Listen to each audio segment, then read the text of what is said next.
হযরত আবু বকর সিদ্দিক রাদিয়াল্লাহু তাআলা আনহু 3 দিন পর্যন্ত গারে সুরে পাহাড়ের মধ্যে অবস্থান করেছেন। কয়দিন? 3 দিন পর্যন্ত অবস্থান করেছেন। 3 দিন পর্যন্ত অবস্থান করার পর আর দেরি করেন, এদিক দিয়ে কাফের মুশরিকরা চতুর্পাশ থেকে আসতেছে আর পরীক্ষা করতেছে, পায়ের চিহ্নগুলো লক্ষ্য করতেছে।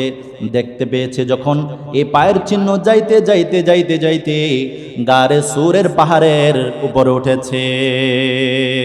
এই দিক দিয়ে আল্লাহ রব্বুল আলামিন হযরত ইব্রাহিম আলাইহিস সালাতু ওয়াস সালাম যখন সর্বপ্রথম হযরত আদম আলাইহিস সালাতু ওয়াস সালামের পর ক্রমাগতভাবে যখন হযরত ইব্রাহিম নবীর পালা আসলো, কাবা সংস্কার করার জন্য যখন ওনার পালা আসলো, ওনার জামানা আসলো, ওনার জামানার মধ্যে আল্লাহর কাছে প্রশ্ন করেছিলেন, মাবুদ ও আমার আল্লাহ, কাবা শরীফ কোথায় আছে, কোথায় আছে? আল্লাহ পাক ইব্রাহিম নবীকে আদেশ করলেন, ইব্রাহিম নবী আমার এই কাবাকে পুনরায় সংস্কার করেন। ইব্রাহিম নবী বললেন, আল্লাহ কাবা কোথায় আছে? আমি তো জানি না। আল্লাহ পাক রব্বুল আলামিন বলেন, ইব্রাহিম নবী আমি আপনাকে একটা জায়গা দেখায়া দেই, জায়গার কথা বলে দেই। অমুক জায়গার মধ্যে যখন দেখবেন আপনি একটা মাকড়সার বাসা যেখানে আছে, ওইখানে কানে কাবা রয়েছে। জোরে বলেন সুবহানাল্লাহ। ওইখানে কাবার জায়গার মধ্যে মাকড়সার বাসা ছিল। তখন হযরত ইব্রাহিম আলাইহিস সালাতু ওয়াস সালাম চিনতে পারলেন এই জায়গার মধ্যে খানায় কাবা রয়েছে। আল্লাহ পাক রব্বুল আলামিন খুশি হয়ে গেলেন মাকড়সার প্রতি। মাকড়সা রে, আমি আজ তোমার জন্য অনেক খুশি হয়ে গেলাম, তোমার উপরে সন্তুষ্ট হয়ে গেলাম। তোমার কি কোনো চাওয়ার আছে? বলো তোমার কি চাওয়ার আছে? মাকড়সা বলে, আমার কোনো চাওয়া নাই, আমার কোনো চাওয়া নাই। আল্লাহ ডাক দিয়ে বললেন, মাকড়সা রে, আজকে তুমি আমাকে সন্তুষ্ট করেছো, এইরকম আরেকটা খেদমত আমি তোমার থেকে নেব। কোন দিন আল্লাহ? এই খেদমতটা তখন নেব যেই দিন আমার রাসূল হিজরত করে গারে সুরের পাহাড়ের মধ্যে আসবে। ওরে মাকড়সা, সেই গারে সুরের পাহাড়ের মুখের মধ্যে তুমি মাকড়সার জাল বিছাইয়া দিবা রে। এই জাল বিছাইয়া দিলে তোমার এই জাল বিছানোর মাধ্যমে আমার রাসূলকে হেফাজত করব। জোরে বলেন সুবহানাল্লাহ। এই মাকড়সার জাল তখন থেকে, এই মাকড়সার ইতিহাস আছে। হঠাৎ এই দিক দিয়ে কাফের মুশরিক গারে সুরে পাহাড়ের উপরে উঠবেন, পদচিহ্নগুলো ওই দিকে গিয়েছে। আল্লাহ পাক দেরি করলেন না, মাকড়সাকে বললেন, মাকড়সা রে, আমার হাবিব এখানে অবস্থান করছে, এই মুখের মধ্যে তুমি জাল বুনাও, জাল বানায়া দাও, জাল তৈরি করো রে মাকড়সা।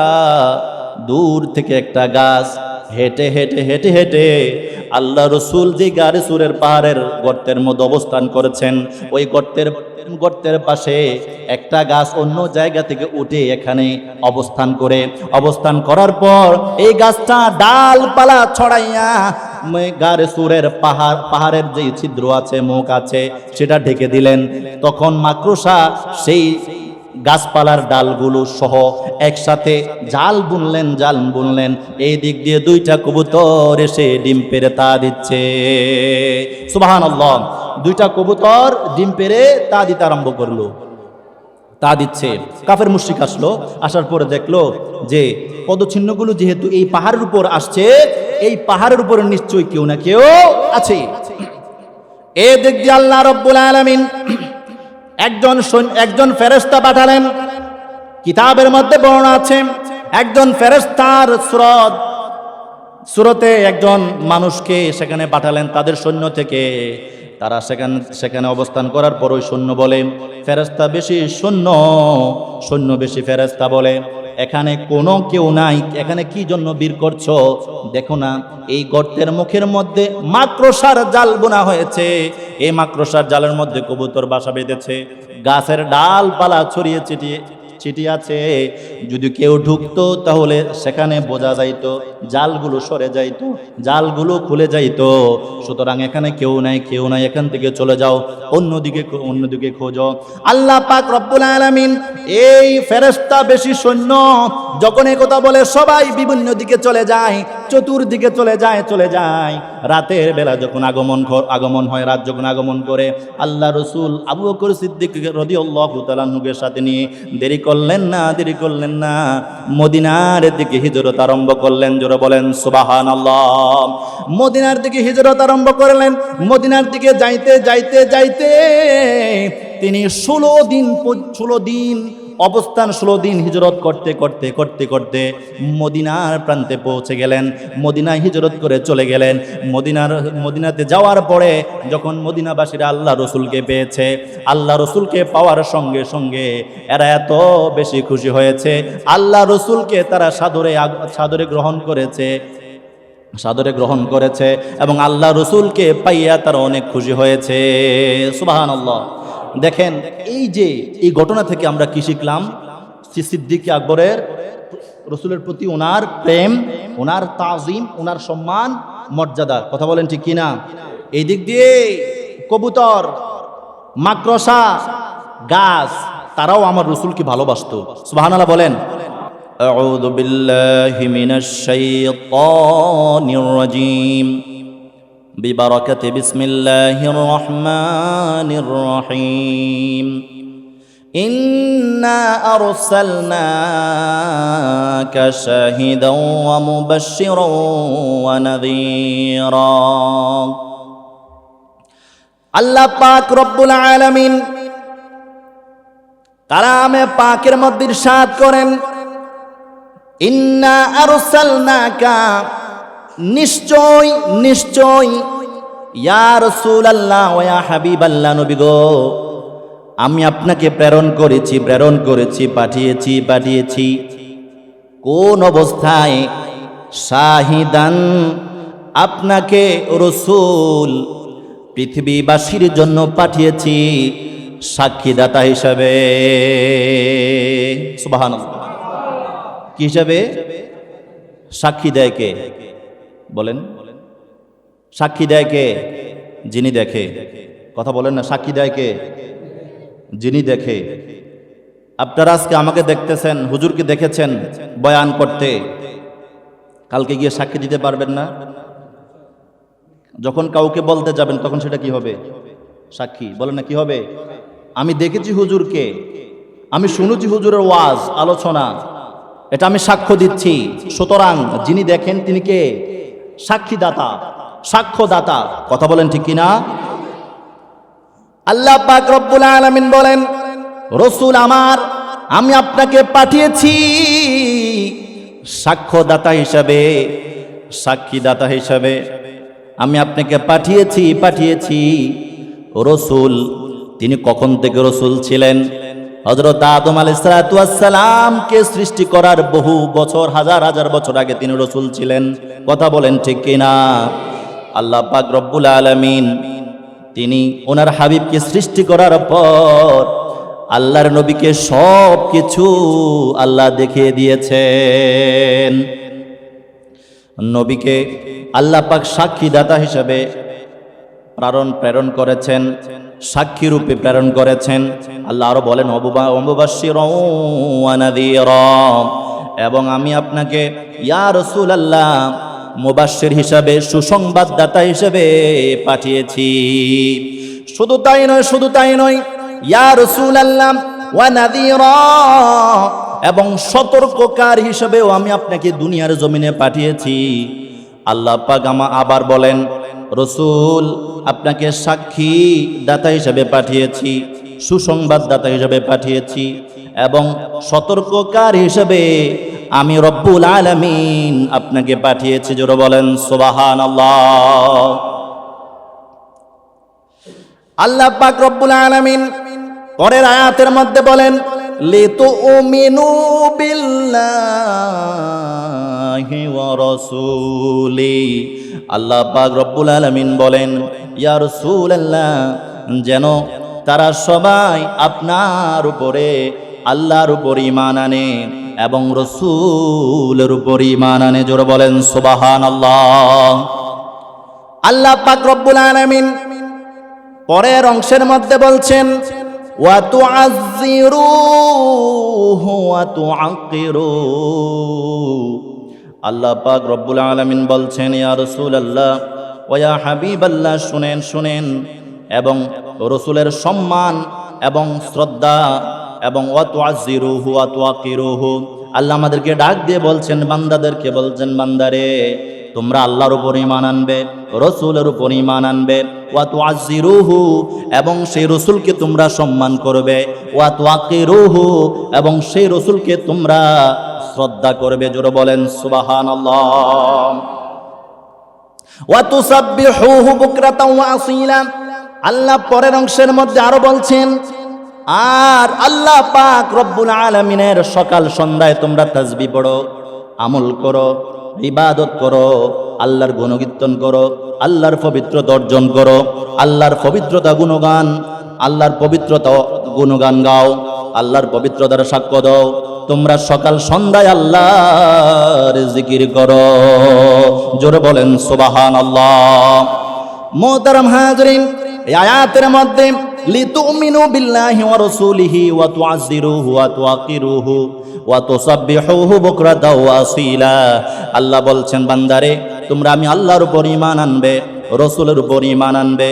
রসুলের উপর ঈমান আনলে হবে না, শুধু এখানে শেষ নয়, তারপর কি করতে হবে? ওয়া তুআজ্জিরুহু, তাকে সম্মান করতে হবে, ওয়া তুআকিরুহু, তাকে শ্রদ্ধা করতে হবে, তার প্রতি ভক্তি রাখতে হবে, শ্রদ্ধা করতে হবে। ওয়া তুসাব্বিহুহু বুকরাতাও ওয়া আসীলা, সকাল সন্ধ্যায় আমি আল্লাহর তাসবিহ পাঠ করতে হবে। জোরে বলুন সুবহানাল্লাহ।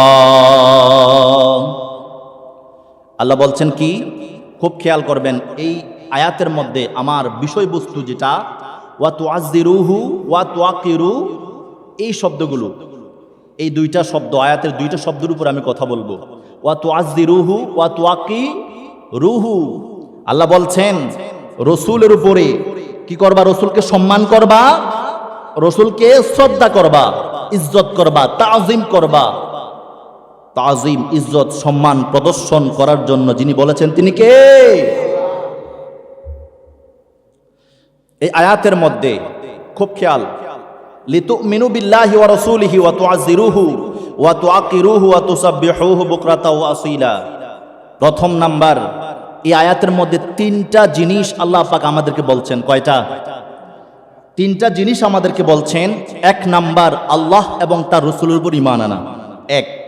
দ্বিতীয় নাম্বার হলো ওয়া তুআজ্জিরুহু ওয়া তুআকিরুহু, ঈমান আনার পরে রাসূল পাক সাল্লাল্লাহু আলাইহি ওয়াসাল্লামের উপরে ওনাকে সম্মান, তাজিম, শ্রদ্ধা করা, দুই গেল। তৃতীয় নাম্বার, ওয়া তুসাব্বিহুহু বুকরাতাও ওয়া আসীলা, সকাল এবং সন্ধ্যায় আল্লাহর তাসবিহ পড়ো, আল্লাহর ইবাদত করো। বড় করে বলেন সুবহানাল্লাহ। এই তিনটা জিনিস আল্লাহ পাক আমাদেরকে আয়াত থেকে শিক্ষা নিতে বলছেন। তিনটা জিনিস লাগবে: ঈমান, রসুলের প্রতি সম্মান, শ্রদ্ধা, ভক্তি, আদব, তারপরে সকাল সন্ধ্যা আল্লাহর ইবাদত। তাহলে ঈমানের পরে রসুলের কি লাগবে? শ্রদ্ধা, সম্মান, তাজিম, তারপরে বলছেন ইবাদতের কথা। খুব খেয়াল। ও আল্লাহ, আমরা যদি আল্লাহকে প্রশ্ন করি, মাবুদ আপনি আপনার উপরে, রসুলের উপরে ঈমান আনার জন্য বলেছেন, আল্লাহ ঈমান আনলাম, ঈমান আনার পরও তো অন্য জায়গার মধ্যে বলেছেন ইবাদত করার জন্য। এ আল্লাহ, আপনি এখানে ইবাদতের কথা না বলে দ্বিতীয় অংশের মধ্যে তাজিম, ইজ্জতের কথা কেন বলেছেন? তৃতীয়বারে ইবাদতের কথা কেন বলেছেন? আল্লাহ পাক এই আয়াতে কারিমের মধ্যে সরাসরি ইশারাতুন নস হিসাবে আল্লাহ আমাদেরকে দেখিয়ে দিচ্ছেন, ঈমান আমি আল্লাহর উপরে আনতে হবে, ঈমান আমার রসুলের উপরে আনতে হবে। ঈমান আনার পরে যেই পর্যন্ত তোমরা রসুলের উপরে শ্রদ্ধা, তাজিম, ভক্তি, আদব, শ্রদ্ধা না রাখবে, না রেখে যদি তোমরা ইবাদত করো, এই ইবাদত কোনো দিন তোমাদের জন্য কাজে আসবে না। বড় করে বলেন সুবহানাল্লাহ। কথা বলেন ঠিক কিনা? কারণ ইবাদত হওয়ার জন্য, কবুল হওয়ার জন্য আগে শর্ত আল্লাহ কি দিয়েছেন? তার পূর্বে আল্লাহ রসুলকে সম্মান করা। কি করা? আল্লাহ রসুলকে তাজিম করা, রসুলের পাককে সম্মান করা, রসুলের পাককে ইজ্জত করা, রসুলের পাককে শ্রদ্ধা করা। কথা বলেন ঠিক না বে ঠিক? আল্লাহ জানিয়ে দিয়েছেন। তারপরে আসেন ইবাদত। তারপরে কি? তাহলে আল্লাহ জানেন দুনিয়ার বান্দাদের অবস্থা। দুনিয়ার বান্দারা বেয়াদবি করবে রসুলের শানে, রসুলের শানে গোস্তাকি করবে, রসুলের শানে বেয়াদবি করবে, সাহাবায়ে কেরামের শানে বেয়াদবি করবে। এই জন্য আল্লাহ জানিয়ে দিচ্ছেন, দুনিয়ার বান্দারে শোনো, যত বেয়াদবি করো না কেন, এই বেয়াদবি করার পরে যদি তোমরা আমার ইবাদত করো, এই ইবাদত কখনো কাজে আসবে না। এই ইবাদতগুলো নিষ্ফল হয়ে যাবে। আল্লাহ পাক এই ইবাদতগুলি ধূলিসাৎ করে দিবেন। বড় করে বলেন নাউযুবিল্লাহ। আমরা সে রসুলের প্রতি ইজ্জত তাজিম রাখতে চাই কি চাই না? বড় করে বলেন চাই কি চাই না? যারা রসুলের উপরে, আল্লাহর উপরে ঈমান, রসুলের উপরে ঈমান এনেছেন, ঈমান আনার পরে নবীজির সম্মান, নবীজির তাজিম যারা যে যত বেশি করেছেন, ওই ব্যক্তি তত বড় আল্লাহর ওলি হয়েছেন। কথা বলেন ঠিক কি না? রসুলে পাকের সম্মান, রসুলে পাকের ইজ্জত, রসুলে পাকের শ্রদ্ধা যত বেশি করেছেন, আল্লাহর দরবারে ওই ব্যক্তির মকবুলিয়ত তত বেশি হয়েছে। তার মধ্যে অন্যতম হলেন আমার সিদ্দিক আকবর। আল্লাহু আকবার। কথা বলেন ঠিক কিনা? সমস্ত আম্বিয়া কেরামের পরে জিনার মর্যাদা, সমস্ত সাহাবায়ে কেরামের উপরে যার স্থান, তিনি হলেন সাইয়েদনা হযরত আবু বকর সিদ্দিক রাদিয়াল্লাহু তাআলা আন। মুহতারাম হাজিরিন, একটু গভীর মনোযোগ দিয়ে কথাগুলো শুনবেন। বাবারা আমার, ভাইয়েরা আমার, আল্লাহ পাক রব্বুল আলামিন বলেন, এই আয়াতের মধ্যে তিনটা শর্ত দিলেন। প্রথম দুইটা শর্ত খুবই গুরুত্বপূর্ণ। এই প্রথম দুইটা শর্ত যদি কোনো বান্দা মানে, কোনো বান্দা গ্রহণ করে, তাহলে তৃতীয় নম্বর শর্ত তার জন্য। যদি প্রথম দুইটা শর্ত যদি কোনো বান্দা না মানে, তাহলে তৃতীয় নম্বর কোনো শর্ত তার জন্য প্রযোজ্য হবে। প্রথম শর্তের নাম কি? আল্লাহর উপরে, রসুলের উপর ঈমান আনতে হবে। দ্বিতীয় নম্বর শর্ত হলো ওনার প্যারা মাহবুব নবীর উপরে তাজিম করতে হবে, সম্মান রাখতে হবে, ইজ্জত রাখতে হবে, শ্রদ্ধা রাখতে হবে। দুইটা কন্ডিশন, এই দুইটা কন্ডিশন যারা হাসিল করতে পারবে, তাদের জন্য আল্লাহর ইবাদত। তাদের জন্য কি? আল্লাহর ইবাদত। তাদের জন্য দরকার কি? আল্লাহর। এখন কথা বলেন, এখন একটু জবাব দেন। আমরা আল্লাহর উপরে ঈমান এনেছি কি আনি নাই? আমরা আল্লাহকে বিশ্বাস করি কি করি না? রসুলের উপর ঈমান এনেছি নাকি আনি নাই? রসুলকে বিশ্বাস করি কি করি না? দ্বিতীয় নম্বর শর্ত, নবী পাক সাল্লাল্লাহু আলাইহি ওয়াসাল্লামের উপরে আমাদের সম্মান, শ্রদ্ধা, ভক্তি আছে নাকি নাই? কথা বলেন আছে নাকি নাই? এই জন্য যার অন্তরে রসুলের প্রতি সম্মান, রসুলের প্রতি তাজিম, মহাব্বত যত বেশি থাকবে, এগুলো প্রকাশ করার জন্য ওই ব্যক্তি তত বেশি রসুলের আশিক হিসেবে দুরুদ সালাম পড়বে। সুবহানাল্লাহ বলেন। দুরুদ সালাম প্রকাশের মাধ্যম হলো রসুলের প্রতি তার খাঁটি মহাব্বত, রসুলের প্রতি তার একান্ত ইখলাসের সাথে তার সম্মান, তাজিম, ইজ্জত। কথা বলেন ঠিক কিনা? আল্লাহ পাক রব্বুল আলামিন সূরাতুল ফুরকানের মধ্যে বলেছেন, যারা আল্লাহর উপরে, রসুলের উপর ঈমান এনেছে, আল্লাহর রসুলকে সম্মান তাজিম করে নাই, যারা বেয়াদবি করে, রসুলকে যারা মূর্খ বলে, এগুলো কি সম্মানের বহিঃপ্রকাশ নাকি বেয়াদবির বহিঃপ্রকাশ? নিশ্চয় যারা রসুলকে মূর্খ বলে, অবশ্যই এগুলো বেয়াদবের বহিঃপ্রকাশ। আর যারা রসুলের বডি মোবারক নিয়ে যারা কথা বলে, রসুলের সিক্স প্যাক ছিল, এগুলো কি সম্মানের আলামত নাকি বেয়াদবের আলামত? যে ব্যক্তি আম্মাজান আয়েশা, আম্মাজান খাদিজাতুল কুবরা রাদিয়াল্লাহু তাআলা আনহার, ওনার ব্যাপারে, আম্মাজানের ব্যাপারে যে ব্যক্তি কোনো ওনার শানে বেয়াদবি করে, আম্মাজান খাদিজা রাদিয়াল্লাহু তাআলা আনহার ব্যাপারে কটূক্তি করে, এগুলো কি শ্রদ্ধার বহিঃপ্রকাশ, তাজিমের বহিঃপ্রকাশ নাকি বেয়াদবির বহিঃপ্রকাশ? অবশ্যই বেয়াদবির বহিঃপ্রকাশ। যে ব্যক্তি বলে সাহাবায়ে কেরাম সত্যের মাপকাঠি নয়, ওই ব্যক্তির এই কথার দ্বারা কি তার তাজিম প্রকাশ পায় নাকি বেয়াদবি প্রকাশ পায়?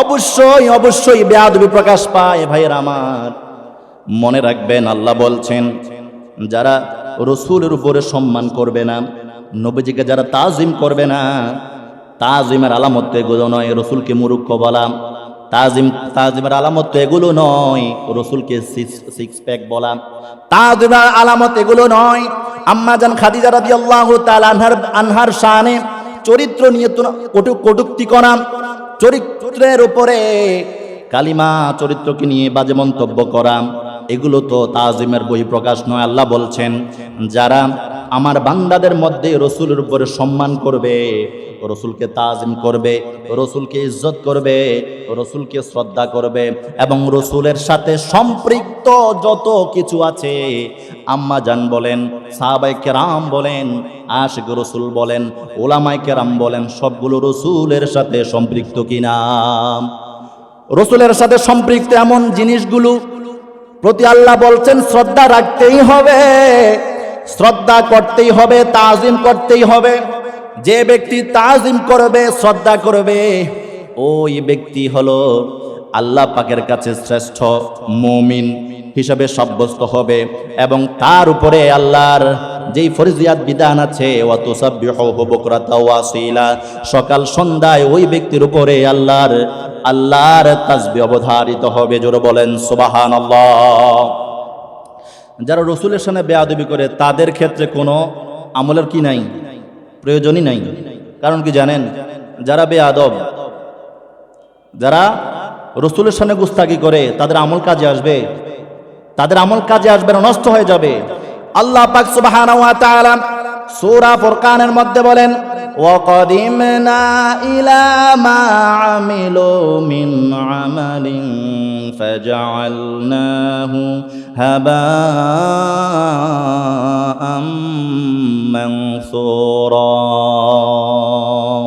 আল্লাহ পাক রব্বুল আলামিন বলেন ওয়াকাদিমনা ওয়া আমিদনা, তাফসীরে জালালাইনের মধ্যে আছে কদিমনা বমানা আমিদেনা, আমি মনোনিবেশ করব, আমি দৃষ্টি নিক্ষেপ করব, আমি মনোনিবেশ করব কোন দিকে, ইলা মা আমিলু মিন আমালিন, তারা বান্দাদের মধ্যে, মানব সম্প্রদায়ের মধ্যে তারা যে আমল করবে, ইবাদত করবে, আমি তাদের আমল ইবাদতের মধ্যে মনোনিবেশ করব।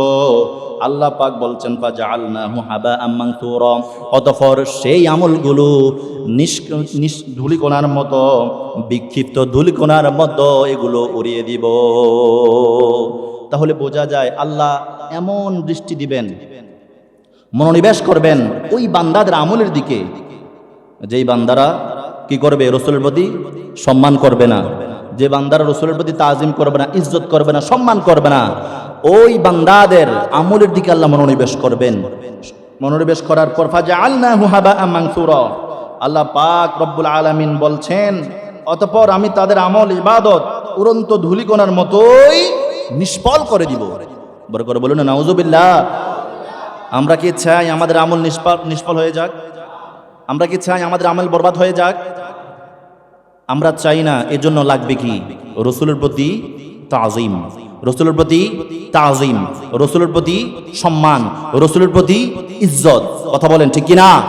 গভীর মনোযোগ বাবার, আমার ভাইয়েরা আমার, রসুলের প্রতি তাজিম, রসুলের প্রতি সম্মান, রসুলের প্রতি ইজ্জত, রসুলের প্রতি মুহাব্বত, যার ভিতরে সব গুণ একত্রে পাওয়া যায়, তিনি হলেন হযরত আবু বকর সিদ্দিক। জোরে বলেন সুবহানাল্লাহ।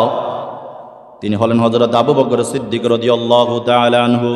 তিনি হলেন হযরত আবু বকর সিদ্দিক রাদিয়াল্লাহু তাআলা আনহু। তিনি সব দিক দিয়ে আমার প্যারা রসুলের দরবারে সর্বশ্রেষ্ঠ। কথা বলেন ঠিক কিনা? আল্লাহ পাক রব্বুল আলামিন আরো বলছেন আমিলাতুন নাসিবাতুন তাসলা নারান হামিয়া।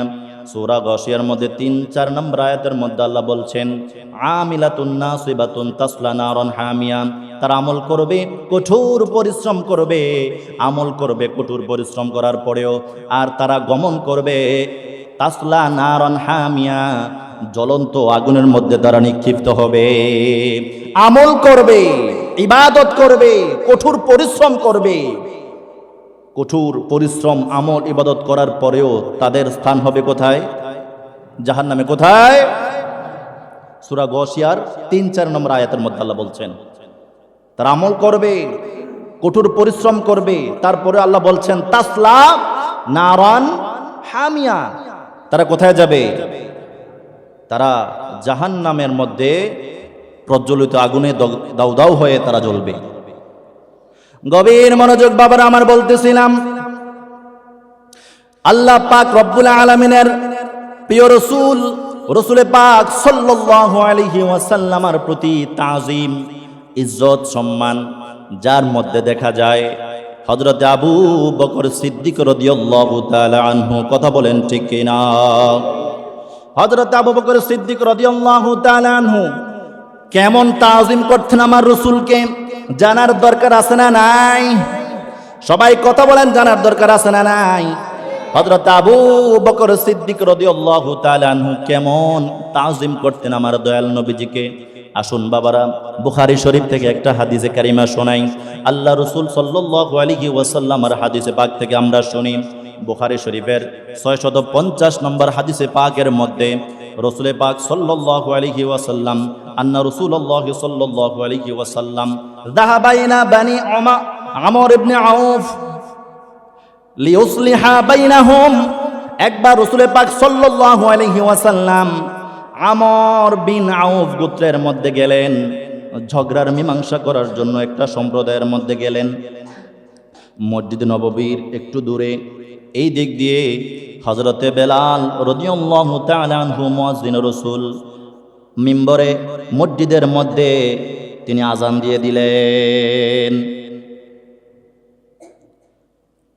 আল্লাহর নবী সাল্লাল্লাহু আলাইহি ওয়াসাল্লাম তিনি একটা বিচার মীমাংসা করার জন্য গেলেন। ফাহানাতিস সালাতু, এই দিক দিয়ে নামাজের সময় হয়ে গেল। ফাজাআল মুআদ্দিনু ইলা আবি বকর, হযরতে মুয়াজ্জিন রাসূল হযরতে বেলাল রাদিয়াল্লাহু তাআলা আনহু হযরতে আবু বকর সিদ্দিক রাদিয়াল্লাহু তাআলা আনহুর কাছে আসলেন। আসার পরে জিজ্ঞেস করলেন, বললেন ফাকাল আতুসাল্লি লিন-নাস ফাউকিমা, আপনি কি নামাজ পড়াবেন, মানুষের সাথে নাকি নামাজ পড়াবেন, আমি একামত দিব কিনা? আল্লাহ রাসূল সাল্লাল্লাহু আলাইহি ওয়াসাল্লাম ওনার সাহাবী হযরতে আবু বকর সিদ্দিক রাদিয়াল্লাহু তাআলা আনহু বলেন, নাম নাম, হ্যাঁ হ্যাঁ, তুমি একামত দাও, আমি আবু বকর নামাজ পড়াবো। ফাসাল্লা আবু বকর নামাজ পড়াচ্ছেন। ফাজা রাসূলুল্লাহি সাল্লাল্লাহু আলাইহি ওয়াসাল্লাম, আল্লাহ রাসূল ওই সময় নামাজ পড়া অবস্থায় তিনি আগমন করলেন। জোরে বলেন সুবহানাল্লাহ। নবীজি নামাজ পড়া অবস্থা কি করলেন? মসজিদ নববীর মধ্যে আগমন করলেন, মসজিদ নববীর মধ্যে পৌঁছলেন। ফাজা রাসূলুল্লাহি সাল্লাল্লাহু আলাইহি ওয়াসাল্লাম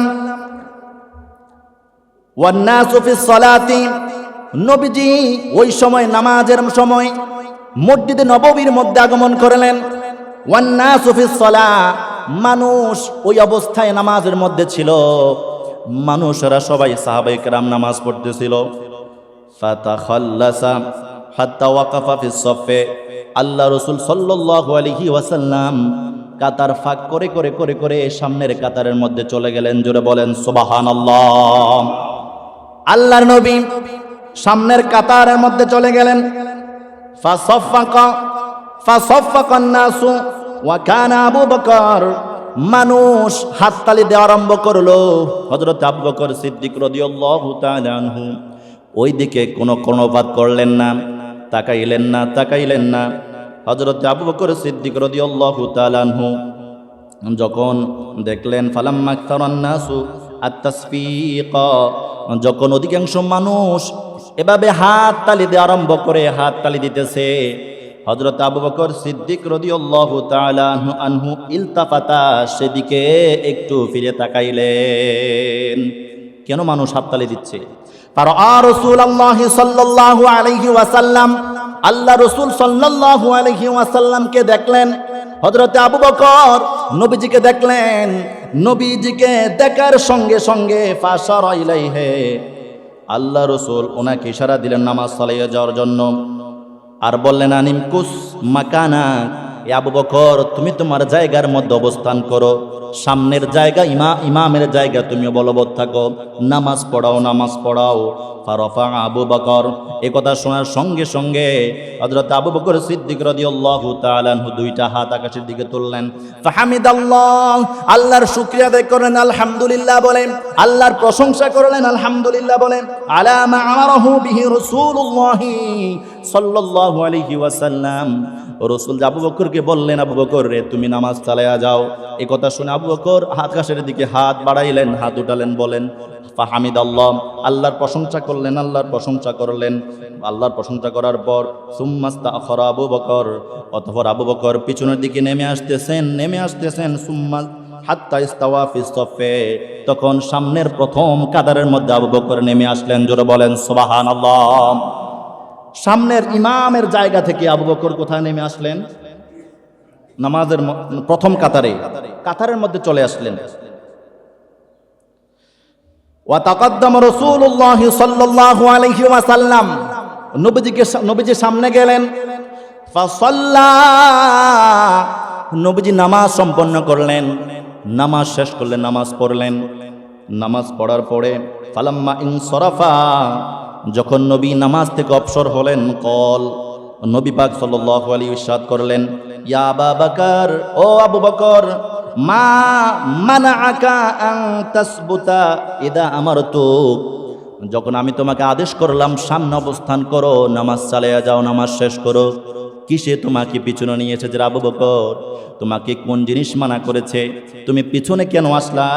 হযরত আবু বকর ফাকাল, আবু বকর রাদিয়াল্লাহু তাআলা আনহু বলছেন, ইয়া রাসূলুল্লাহ ওয়া ইয়া হাবিবাল্লাহ, নবী গো, মাকানা লিআন্না আবি কুহাফাতা আন ইউসাল্লিয়া বাইনা ইয়াদাই রাসূলিল্লাহি সাল্লাল্লাহু আলাইহি ওয়াসাল্লাম, ইয়া রাসূলুল্লাহ ওয়া ইয়া হাবিবাল্লাহ, নবী গো, যখন আপনি সামনের কাতারের মধ্যে এসেছেন, আমি আবু কুহাফার মানায় না আপনি রসুলকে পিছনে দিয়ে আমি সামনে ইমামের জায়গা ইমামতি দাঁড়িয়ে দাঁড়িয়ে নামাজ পড়তে, ইয়া রাসূলুল্লাহ, আমার মন সায় দেয় না, আমাকে মানায় না, সেই জন্য আমি পেছনের কাতারে চলে এসেছি, আপনাকে সামনের কাতারে দিয়ে দিয়েছি। জোরে বলেন সুবহানাল্লাহ। দেখেন নামাজের মধ্যে তাওজিম রাসূল পেয়েছেন কিনা, পাওয়া গেছে কিনা? নামাজের মধ্যেও তাজিমে রসুল। বাবার আমার, ভাইয়েরা আমার, বলছিলাম হযরতে আবু বকর সিদ্দিক রাদিয়াল্লাহু তাআলা আনহু, রসুল যখন আসলেন দেরি করলেন না, সঙ্গে সঙ্গে তিনি পিছনের মধ্যে চলে আসলেন, নবীজিকে সামনে দিলেন। মানে হলো আমি পিছনে চলে আসলাম, নবীজিকে পিছনে রেখে আবু কুহাফার ছেলের কখনো শোভা পায় না। নবী পেছনে থাকবে, আমি আবু বকর সামনে দাঁড়িয়ে নামাজ পড়ব, এটা কখনো শোভা পায় না। এজন্য নবী করিম সাল্লাল্লাহু আলাইহি ওয়াসাল্লামকে সামনে দিয়ে দিলেন হযরত আবু বকর। নামাজ সম্পন্ন হওয়ার পর রাসূল পাক সাল্লাল্লাহু আলাইহি ওয়াসাল্লাম বলেন, ও আমার সাহাবারা, শোনো শোনো, তোমরা কেন কেন নামাজের ভিতরে হাততালি দিলা? হাততালি কেন দিলা? তোমরা মনে রাখবা, নামাজের মধ্যে যখন কোনো কিছু ঘটে যায়, কোনো কিছু হয়, তোমরা হাততালি দিবা না, হাততালি দিবা না, আল্লাহর তাসবিহ পড়বা। ওই তাসবিহটা কি বলবে? সুবহানাল্লাহ, সুবহানাল্লাহ, সুবহানাল্লাহ। নামাজের মধ্যে যখন কোনো ভুল হয়ে যাবে, কোনো ব্যতিক্রম কোনো কিছু হয়ে যাবে, তখন সঙ্গে সঙ্গে সুবহানাল্লাহ বলবে। ইমাম সাহেব তখন বুঝে যাবে। আল্লাহু আকবার। এখানেও এই হাদিসে পাকের মধ্যে, বুখারী শরীফের হাদিসে পাকের মধ্যে আমরা দেখলাম হযরত আবু বকর সিদ্দিক রসুলকে কতটুকু তাজিম করলেন। দেখেন, আমরা যদি এরকম করতাম, আমাদের নামাজ কি ভাঙতো নাকি হইতো? আমাদের নামাজ কি হইতো নাকি ভাঙতো? ভাঙতো। দেখেন, যেখানে আবু বকর সামনে থেকে পিছনে নেমে আসলেন, রসুলকে তাজিম করলেন, সামনে দিয়ে দিলেন, আবু বকর পিছনের দিকে তাকালেন, নবীও ইশারা দিলেন, উমকুস মাকানাক, তোমার জায়গার মধ্যে অবস্থান করো। নামাজের মধ্যে অনেক কিছু হয়ে গেল, নামাজ ভাঙলো না। রসুল কিছু বলেন নাই যে এরকমই তো বলার দরকার ছিল, সাহাবীরা রে নামাজ তো ভেঙে গেছে, নামাজ ভাঙ্গে নাই। তার মানে নামাজের ভিতরে রসুলকে তাজিম করাও সেটাও কি ইমানদারদের জন্য আবশ্যক। কথা বলেন ঠিক কিনা?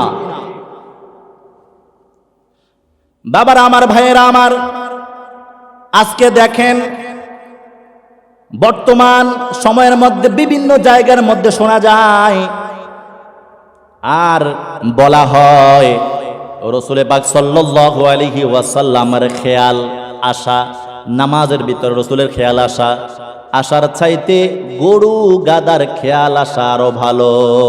নাউযুবিল্লাহ বলেন, আরো বড় করে বলেন নাউযুবিল্লাহ। কত বড় বদবক্ত এগুলো!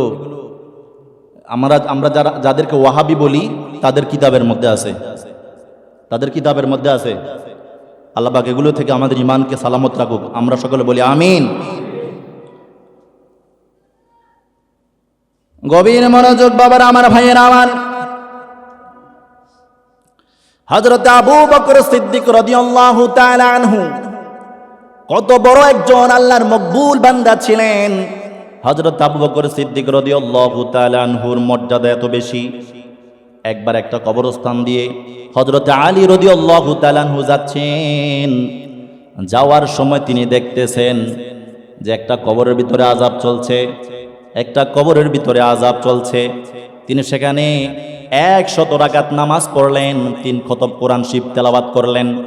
3 খতম কোরআন শরীফ তেলাওয়াত করার পরে তিনি দোয়া করলেন, আল্লাহ এই নামাজের সওয়াব, এই কোরআনে কারীম তেলাওয়াতের সওয়াব যেই কবরে আযাব চলতেছে ওই কবরের মধ্যে আল্লাহ পৌঁছায়া দাও। এখানে আবু বকর রাদিয়াল্লাহু তাআলা আনহুর শান বর্ণনা করা হচ্ছে। ওনার শান এত বেশি, আমরা জানি প্রত্যেক সাহাবীর দোয়া আল্লাহর দরবারে কবুল। প্রত্যেক সাহাবীর দোয়া কি আল্লাহর দরবারে কবুল। হযরত আলী রাদিয়াল্লাহু তাআলা আনহু তিনি নামাজ পড়লেন, কোরআনে কারীম তেলাওয়াত করলেন। কোরআনে কারীম তেলাওয়াত করার পর এই সওয়াবগুলো ওই আযাবকৃত ব্যক্তির কবরের মধ্যে পৌঁছায়া দিলেন। পৌঁছানোর পরে তার কবরের মধ্যে আবারও আযাব হয়। হঠাৎ করে বাতাসের মধ্যে একটা চুল আসলো, একটা চুল আসলো। ওই চুল যখন কবরস্থানের মধ্যে এসে পড়লো, সঙ্গে সঙ্গে মুহূর্তের মধ্যে ওই কবর আযাব বন্ধ হয়ে যায়। আল্লাহু আকবার! কবর আযাব বন্ধ হয়ে যায়। তখন হযরত আলী রাদিয়াল্লাহু তাআলা আনহু দেখলেন, তিনি জানলেন, বুঝলেন যে এটা চুল তো আর কারো নয়, এটা হচ্ছে হযরতে আবু বকর সিদ্দিক রাদিয়াল্লাহু তাআলা আনহুর মাথার চুল। সুবহানাল্লাহ বলবেন না? আরে আজকে কার উরসে মাহফিল করতে আসছেন আপনারা? আপনাদেরকে আরেকটা হাদিস শোনাই। আজকে আমরা যার উরসে পাক করছি, আমাদের ভাগ্যটা এত ভালো। একটা হাদিস শরীফ আমরা আগে জানি, ক্লিয়ার হয়ে যাবে। নুজহাতুল মাজালিসের মধ্যে দ্বিতীয় খণ্ড 147 পৃষ্ঠার মধ্যে একটা হাদিসে মুবারাকা রয়েছে। হযরত আনাস রাদিয়াল্লাহু তাআলা আনহু থেকে হাদিস বর্ণনা, ইজতামা রাসূলুল্লাহ সাল্লাল্লাহু আলাইহি ওয়াসাল্লাম বিজিবরাইল ওয়া ফি মালাইল আ'লা। হযরত আনাস রাদিয়াল্লাহু তাআলা আনহু থেকে হাদিস বর্ণনা, একবার হযরত জিবরাইল আলাইহিস সালাতু ওয়াস সালাম ঊর্ধ্ব জগতের মধ্যে ছিলেন। ফাকালা ইয়া জিবরাইল হাল আলা উম্মতি হিসাবুন। জিবরাইলকে বললেন, ওরে জিবরাইল, আমার উম্মতের মধ্যে এমন কি কেউ আছে যার হিসাব হবে? হযরতে জিবরাইল আলাইহিস সালাতু ওয়াস সালাম বললেন, ক্বালা নাআম মা খালা আবু বকর। হযরতে জিবরাইল আলাইহিস সালাতু ওয়াস সালাম বললেন, ইয়া রাসূলুল্লাহ, একমাত্র আবু বকর ছাড়া সবার হিসাব হবে, বিনা হিসাবে হযরতে আবু বকর সিদ্দিক রাদিয়াল্লাহু তাআলা আনহু জান্নাতে চলে যাবে। জিনার কোনো হিসাব হবে না, বিলা হিসাবে উনি জান্নাতে চলে যাবেন। আল্লাহ রাসূল সাল্লাল্লাহু আলাইহি ওয়াসাল্লাম সিদ্দিক আকবর রাদিয়াল্লাহু তাআলা আনহুর ব্যাপারে আরো বলেন, আমরা কোন সিদ্দিক আকবর রোজ করছি বাবারা, আমার ভাইয়েরা আমার। একবার লক্ষ্য করেন, একটা হাদিসে মুবারাকার মধ্যে বলা হয়েছে, ওয়ানা আমর ইবনুল খাত্তাব রাদিয়াল্লাহু তাআলা আন قال قال النبي صلى الله عليه وسلم لما كانت ليلة التي ولد فيها أبو بكر।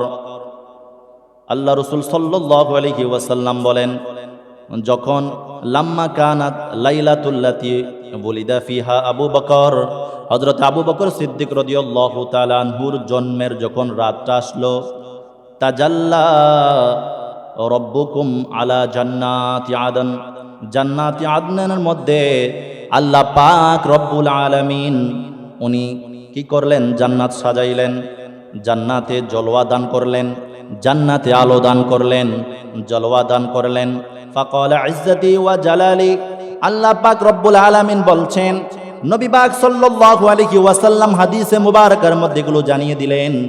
আল্লাহ বলছেন, ইজ্জতি ওয়া জালালি লা আদখুলুকা ইল্লা মান আহাব্বা হাদাল মাউলুদ, যে ব্যক্তি আজকের রাত্রে যিনি জন্মগ্রহণ করবে, হযরত আবু বকর সিদ্দিক রাদিয়াল্লাহু তাআলা আনহুর কথা বলা হচ্ছে, যে ব্যক্তি আবু বকর সিদ্দিক রাদিয়াল্লাহু তাআলা আনহুকে ভালোবাসবে না, ওই ব্যক্তি জান্নাতে প্রবেশ করতে পারবে না। যে ব্যক্তি আবু বকরকে ভালোবাসবে ওই ব্যক্তি জান্নাতে যাবে। সুবহানাল্লাহ বলেন। তাহলে আবু বকর রাদিয়াল্লাহু তাআলা আনহুকে ভালোবাসার দরকার আছে না নাই? ভালোবাসার দরকার আছে না নাই? অবশ্যই আছে। যারা আবু বকর সিদ্দিক রাদিয়াল্লাহু তাআলা আনহুর শান মান নিয়ে আলোচনা করবে, যারা আবু বকর সিদ্দিক রাদিয়াল্লাহু তাআলা আনহু ওনার জীবনের উপরে এরকম আজকের মতো মাহফিল করবে, তাদের ব্যাপারে সুসংবাদ। সুবহানাল্লাহ বলেন না? তাদের ব্যাপারে কি সুসংবাদ? হাদিসে পাকের মধ্যে আসছে, যারা আমি আবু বকরকে মহব্বত করবে, তিনি বলছেন, আমি আমার মহব্বতকারীগণকে না নিয়ে আমি জান্নাতে যাব না। সুবহানাল্লাহ বলেন। এজন্য আবু বকর সিদ্দিক রাদিয়াল্লাহু তাআলা আনহুর মর্যাদা কম না বেশি? জোরে বলেন, কম না বেশি? আবু বকর সিদ্দিক কত ভালো আমার নবীকে বাসতেন, কত ভালোবাসতেন আমার রাসূলকে, আমার দয়াল নবীজিকে। হযরত আবু বকর সিদ্দিক রাদিয়াল্লাহু তাআলা আনহু তিনি এত বেশি ভালোবাসতেন, এত বেশি সম্মান করতেন, যখন গারে সুরে হিজরতের রাতে যখন হিজরত করবেন, হিজরত করার আগে রাসূল পাক সাল্লাল্লাহু আলাইহি ওয়াসাল্লাম সমস্ত সাহাবীকে অনেককে বললেন, তোমরা মদিনার মধ্যে হিজরত করে মদিনায় চলে যাও। হযরত আবু বকর সিদ্দিক রাদিয়াল্লাহু তাআলা আনহুকে বললেন, আবু বকর তুমিও প্রস্তুত থেকো হিজরতের জন্য। সুবহানাল্লাহ বলেন না? তুমিও প্রস্তুত থেকো হিজরতের জন্য, হিজরত করতে হবে। হযরত আবু বকর সিদ্দিক রাদিয়াল্লাহু তাআলা আনহু যখন এই কথাটা তিনি শুনলেন, এমন আনন্দিত হলেন। হযরত আম্মা জান আয়েশা রাদিয়াল্লাহু তাআলা আনহা বলছেন, ওরে দুনিয়ার মুসলমান, যখন আমার বাবাকে আল্লাহ রাসূল এই কথাটা বলেছেন, আমার বাবা এত খুশি হয়েছেন, এত খুশি হয়েছেন, এত খুশি হয়েছেন, বেশি খুশি হওয়ার কারণে চোখ দিয়ে পানি চলে এসেছিল, খুশিতে কান্না করেছিলেন। এদিক দিয়ে যখন আল্লাহ রাব্বুল আলামিন ওনার পক্ষ থেকে আদিষ্ট হলেন হিজরতের জন্য, নবী হিজরত করবেন রাতের বেলায়, গভীর রাতে হযরত আবু বকরকে সঙ্গে নিয়ে হিজরত করবেন। আবু বকরের বাড়ির সামনে গেলেন, বাড়ির সামনে যাওয়ার পর আবু বকরকে ডাক দিলেন, আবু বকর। নবী পাক সাল্লাল্লাহু আলাইহি ওয়াসাল্লাম ডাক দেওয়ার সঙ্গে সঙ্গে হযরতে সিদ্দিক আকবর ভিতর থেকে আওয়াজ দেন, লাব্বাইক ইয়া রাসূলুল্লাহ, আল্লাহু আকবার, লাব্বাইক ইয়া রাসূলুল্লাহ, আমি আপনার গোলাম উপস্থিত, আপনার গোলাম হাজির। আল্লাহ রাসূল সাল্লাল্লাহু আলাইহি ওয়াসাল্লাম বললেন, আবু বকর রে, গভীর রাতে দেরি করো না, চলো চলো, হিজরতের সময় হয়ে গিয়েছে। আল্লাহ রাসূল সাল্লাল্লাহু আলাইহি ওয়াসাল্লাম হিজরতের জন্য বের হয়ে গেলেন। এদিক দিয়ে হযরতে আবু বকর সিদ্দিক রাদিয়াল্লাহু তাআলা আনহুকে বললেন, আবু বকর রে, আমি একটা জিনিস আশ্চর্য হয়েছি। কি ব্যাপার, কি ব্যাপার? আমি যখন তোমাকে ডাকলাম, গভীর রাতে মানুষ তো ঘুমের মধ্যে থাকে, আবু বকর তুমি কি ঘুমাও নাই? তুমি একটা ডাকের সঙ্গে সঙ্গে তুমি সাড়া দিয়ে দিলা, কি ব্যাপার? এই গভীর রজনীতে তো মানুষ ঘুমে থাকে, তুমি কি ঘুমাও নাই? প্রথম ডাকের সাথে তুমি সঙ্গে সঙ্গে লাব্বাইক বললে, কি ব্যাপার? হযরত আবু বকর সিদ্দিক রাদিয়াল্লাহু তাআলা আনহু বলছেন, ইয়া রাসূলুল্লাহ ওয়া ইয়া হাবিবাল্লাহ, নবী গো, যেদিন আপনি বলেছিলেন আবু বকর রে প্রস্তুত থাইকো রে, আবু বকর প্রস্তুত থাইকো, আমি তোমাকে নিয়ে হিজরত করব। ইয়া রাসূলুল্লাহ, যেদিন থেকে বলেছেন প্রস্তুত থাকতে, আমি প্রত্যেক দিন প্রস্তুত ছিলাম এবং প্রত্যেক দিন রাতে, দিন এবং রাতে আপনার সঙ্গে হিজরত করার জন্য রেডি ছিলাম। এমনকি আজকে রাতে ইয়া রাসূলুল্লাহ, আপনার দিন, ওই দিন ঘোষণা দেওয়ার পর থেকে আজ পর্যন্ত আমি একটুর জন্য ঘুমাই নাই, সব সময় প্রস্তুত থেকেছি, কখন আপনি বলবেন আমার দরজার সামনে এসে আবু বকর চলো, হিজরতের সময় হয়েছে। ইয়া রাসূলুল্লাহ, সেই জন্য ঘুমাই নাই, এই দরজার সাথে পিঠ লাগায়া দাঁড়ায় আছি, কখন আপনি বলবেন আবু বকর রে চলো, আপনি আমাকে ডাক দিবেন। যদি আপনি আমাকে ডাক দেন, যদি আমি ঘুমের মধ্যে থাকি, তাহলে আমি তো আপনার ডাক শুনবো না, আপনার কষ্ট হয়ে যাবে, আপনার শান বেয়াদবি হয়ে যাবে, সেই জন্য আমি ঘুমাই নাই, এই দরজার সাথে পিঠ লাগায়া দাঁড়ায় আছি। ইয়া রাসূলুল্লাহ, এই জন্য দাঁড়িয়েছিলাম। হযরত নবী করিম সাল্লাল্লাহু আলাইহি ওয়াসাল্লাম বললেন, চলো রে আবু বকর, সময় হয়েছে। নবী চলতে লাগলেন। চলার সময় আল্লাহ রাসূল সাল্লাল্লাহু আলাইহি ওয়াসাল্লামকে, ওনাকে একবার সামনে, হযরতে আবু বকর একবার সামনে যায়, আরেকবার পিছনে যায়, একবার সামনে যায়, আরেকবার পিছনে যায়। রাসূল পাক সাল্লাল্লাহু আলাইহি ওয়াসাল্লাম দেখে জিজ্ঞাসা করলেন, ও আবু বকর, কি হয়েছে, কি হয়েছে? তুমি একবার সামনে যাচ্ছ, আবার পিছনে আসছো, আবার পিছনে যাও, আবার সামনে যাও, কি ব্যাপার রে আবু বকর, তুমি এরকম কেন করছো?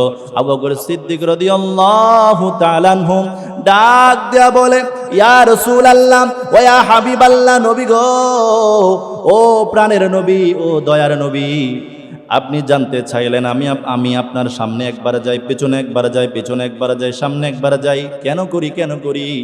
রাসূল শোনেন, চতুর্পাশে তো শত্রুরা, চতুর্পাশে শত্রু ঘুরতেছে, শত্রু উৎপথে আছে, আমি জানি না কোন একটা তীর সামনের দিকে আসে নাকি পিছনের দিক থেকে আসে, এই জন্য আমি চাই না, আমি পারবো না মানতে কোন একটা আঘাত আপনার গায়ে লাগুক, সেই জন্য আমি মনে করি যে যখন সামনে থেকে আঘাত আসবে আমি সামনের দিকে চলে যাই, যখন মনে করি পিছনের দিক থেকে আঘাত আসবে আমি পিছনের দিকে চলে যাই।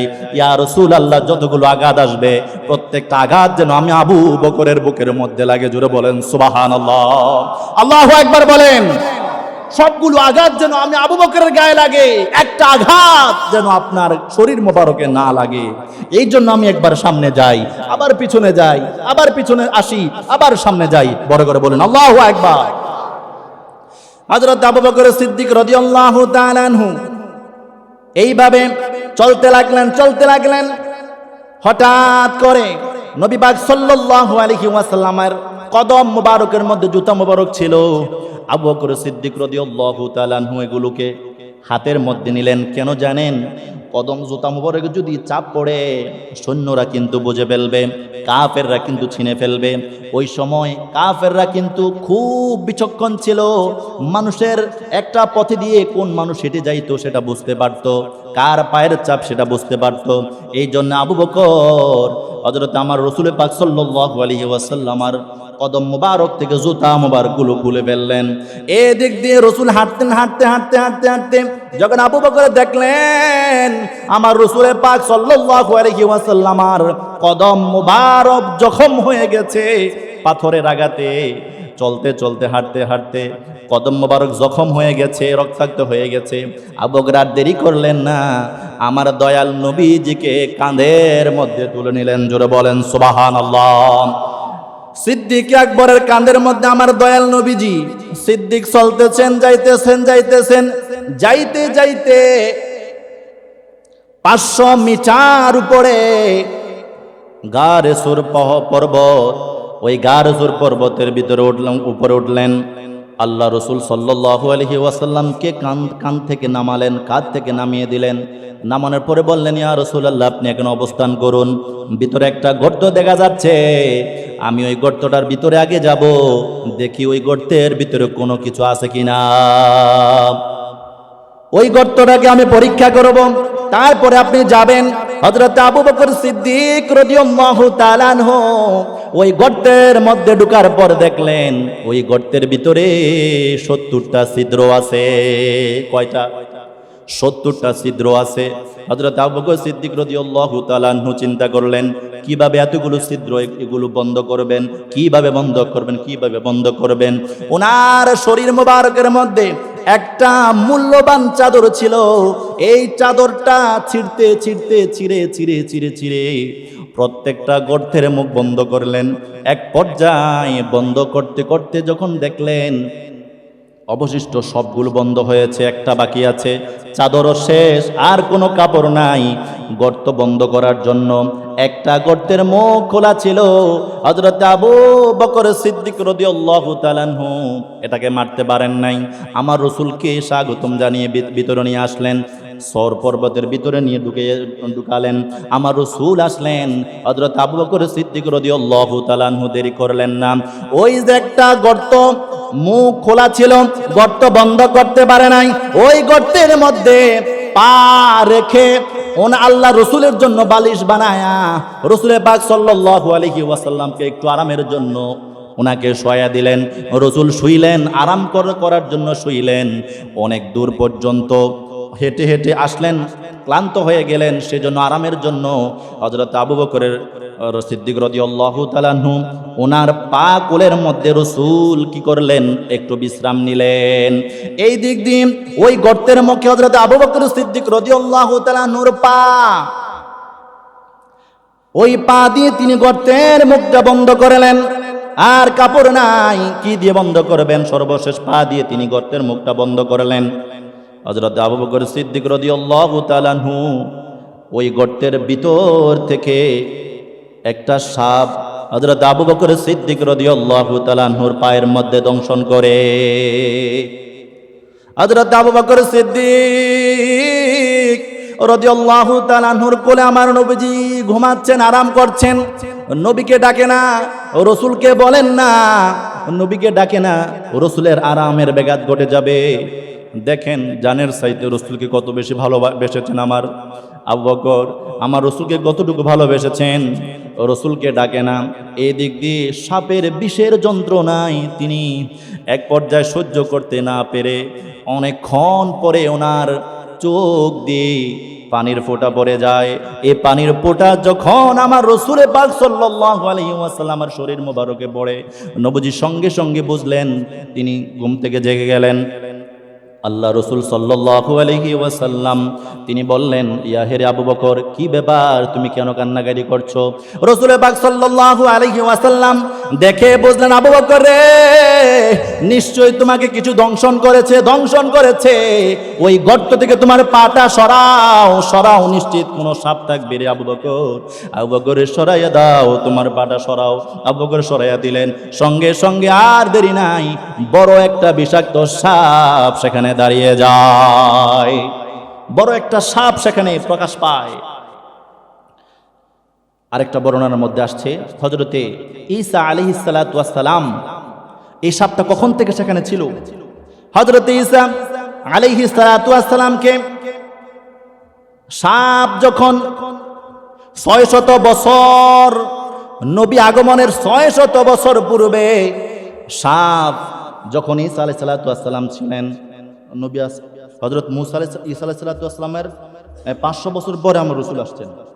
600 বছর আগের কথা। সাপ একবার কি করেছে, তিনি সাপটা যখন সে জানতে পারলো মক্কার মধ্যে কি করবেন, একজন নবী আসবেন, এই নবীকে দেখার জন্য সবচাইতে দামি একজন নবী, যিনি সাইয়্যিদুল আম্বিয়া, যিনি শ্রেষ্ঠ নবী, আল্লাহর পেয়ারা মাহবুব নবী হবেন, তিনাকে দেখার জন্য সাপ মক্কা শরীফে রওনা দেয়। সুবহানাল্লাহ বলেন না। সাপ যখন মক্কা শরীফ দিকে রওনা দেয়, প্রতিমধ্যে হযরত ঈসা নবীকে পেলেন। ঈসা নবীকে জিজ্ঞাসা করলেন, ঈসা নবী, আমাকে মক্কা শরীফের রাস্তাটা বলে দেন, মক্কা শরীফের রাস্তাটা কোন দিকে? হযরত ঈসা আলাইহিস সালাতু ওয়াস সালাম সাপটাকে ডাক দিয়া বলে, ওরে সর্প, কি জন্য তুমি মক্কা শরীফের রাস্তার কথা জিজ্ঞাসা করলাম? সাপটা বলে, ওগো ঈসা নবী, আমি মক্কা শরীফে যাব আমার নবীকে দেখতে, বলে দেন না সেই মক্কা শরীফের রাস্তাটা কোন দিকে? ওই সাপটা দেরি করে নাই, ঈসা আলাইহিস সালাতু ওয়াস সালাম রাস্তাটা বলে দিলেন। রাস্তা বলে দেওয়ার পরে সাপ আস্তে আস্তে আস্তে আস্তে ওই গারে সুরে পাহাড়ের উপরে উঠলেন। ওঠার পরে ওই সেখানে অবস্থান করলেন যেদিন আল্লাহ পাক রব্বুল আলামিন ওনার হাবিবকে হিজরতে নিবেন, ওই দিন এই রাস্তা দিয়ে যাবেন। সব আগে থেকে জানতো এই রাস্তা দিয়ে আমার নবী যাবেন। যখন এই রাস্তা দিয়ে আমার রাসূল যাবেন, তখন আমার রাসূলকে আমি দুই চক্ষু ভরে দেখব। আমি সাপের অন্তরের মধ্যে রাসূলের প্রেম মোহাব্বত আমি আর সহ্য করতে পারছি না, আমি একবার হলেও আমার দয়াল নবীজিকে দেখব। ওই সাপ ওই জায়গার মধ্যে গারে সুরের পাহাড়ের মধ্যে ওই গর্তের মধ্যে অবস্থান করলো। ওই গর্তের মধ্যে অবস্থান করতে করতে করতে করতে হাজার হাজার বছর পর, অনেক দিন পর, হাজার হাজার বছর পর অপেক্ষার পরে যখন আল্লাহ রসুল এই দিক দিয়ে হিজরতের জন্য এই গারে সুরে পাহাড়ের মধ্যে অবস্থান করলেন, তখন সাপ আল্লাহ রসুলকে দেখে বুঝতে পারলেন যে নিশ্চয়ই আমার রসুল এসেছে, আমার রসুল এসেছে। আজকে আমার রসুলকে প্রাণ ভরে আমি একবার দেখব। সুবহানাল্লাহ। ওই সাপ সেখান থেকে গর্তের মধ্যে অবস্থান করতে লাগলেন। আল্লাহ রসুল বলেন, ওরে আবু বকর, ওরে আবু বকর, শোনো রে শোনো, এই সাপটা আজকে শুধু এখান থেকে আজকের দিনের জন্য না, এই সাপটা অনেক দিন থেকে এখানে অবস্থান করতেছে একমাত্র আমি রসুলকে দেখার জন্য। সুবহানাল্লাহ। আমি রসুলকে দেখার জন্য সাপটা এখানে অনেক দিন যাবত পর্যন্ত অবস্থান করছে। সেই সাপের গর্ত থেকে পাটা সরায় দাও, সাপটা বের হবে, আমি রসুলকে দেখবে।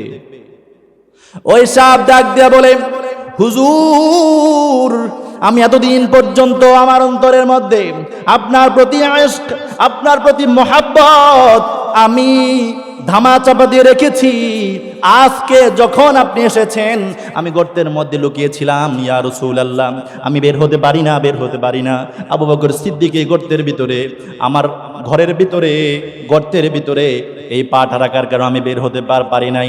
প্রথমবার আমি জিহ্বা দিয়ে সেই আবু বকরের পায়ের মধ্যে একটু লাড়া দিয়েছিলাম, আমি পায়ের মধ্যে লাগিয়েছিলাম। আমি মনে করেছিলাম লাগাইতে লাগাইতে ওনার পাটা সরিয়ে নেবেন। না না না না, আবু বকর পাটা সরায় নাই। আমি অনেকক্ষণ ধৈর্য ধারণ করলাম, আমি পারি না।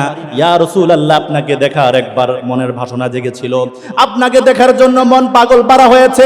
ইয়া রাসূলুল্লাহ, ইয়া হাবিবাল্লাহ, সেই জন্য আমি আর সহ্য করতে না পেরে আপনার মহব্বতে, আপনার ভালোবাসায়, আপনার ইশকে, আপনার মহব্বতে আমি আমার বুকের ভিতরে আপনার প্রেম জ্বালা সইতে না পেরে আমি আবু বকরের পায়ের মধ্যে একটা কামড় দিয়ে দিয়েছি। সুবহানাল্লাহ। সইতে না পেরে আমি আবু বকরের পায়ের মধ্যে ছোবল দিয়েছি, কামড় দিয়েছি। ইয়া রাসূলুল্লাহ, আমি ক্ষমা চাই, ক্ষমা চাই, আবু বকরের কাছে আমি ক্ষমা চাই, আমার বেয়াদবি মাফ করবেন। নবী গো, একমাত্র আপনাকে দেখার জন্য আমি দংশন করেছি। মনে বড় আশা ছিল যাব মদিনায়, মনে বড় আশা ছিল যাব মদিনায়। সালাম আমি করব গিয়ে, সালাম আমি করব গিয়ে নবীজির রওজায়।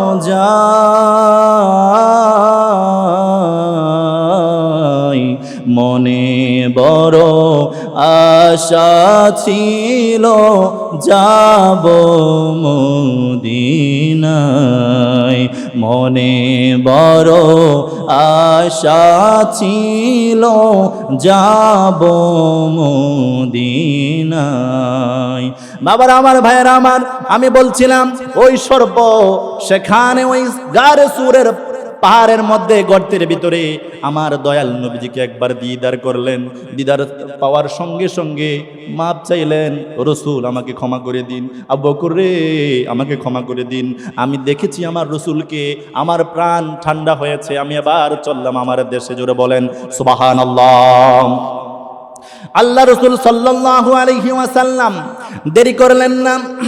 ও আবু বকর, ডাক দিলেন আবু বকরকে, তোমার পাটা এদিকে দাও, এদিকে দাও। বিষাক্ত বিষের যন্ত্রণায় হযরত আবু বকর সিদ্দিক রাদিয়াল্লাহু তাআলা আনহুর শরীর একটু পরিবর্তন হয়ে যায়, কালার রংটা, শরীরের রং পরিবর্তন হয়ে যায়।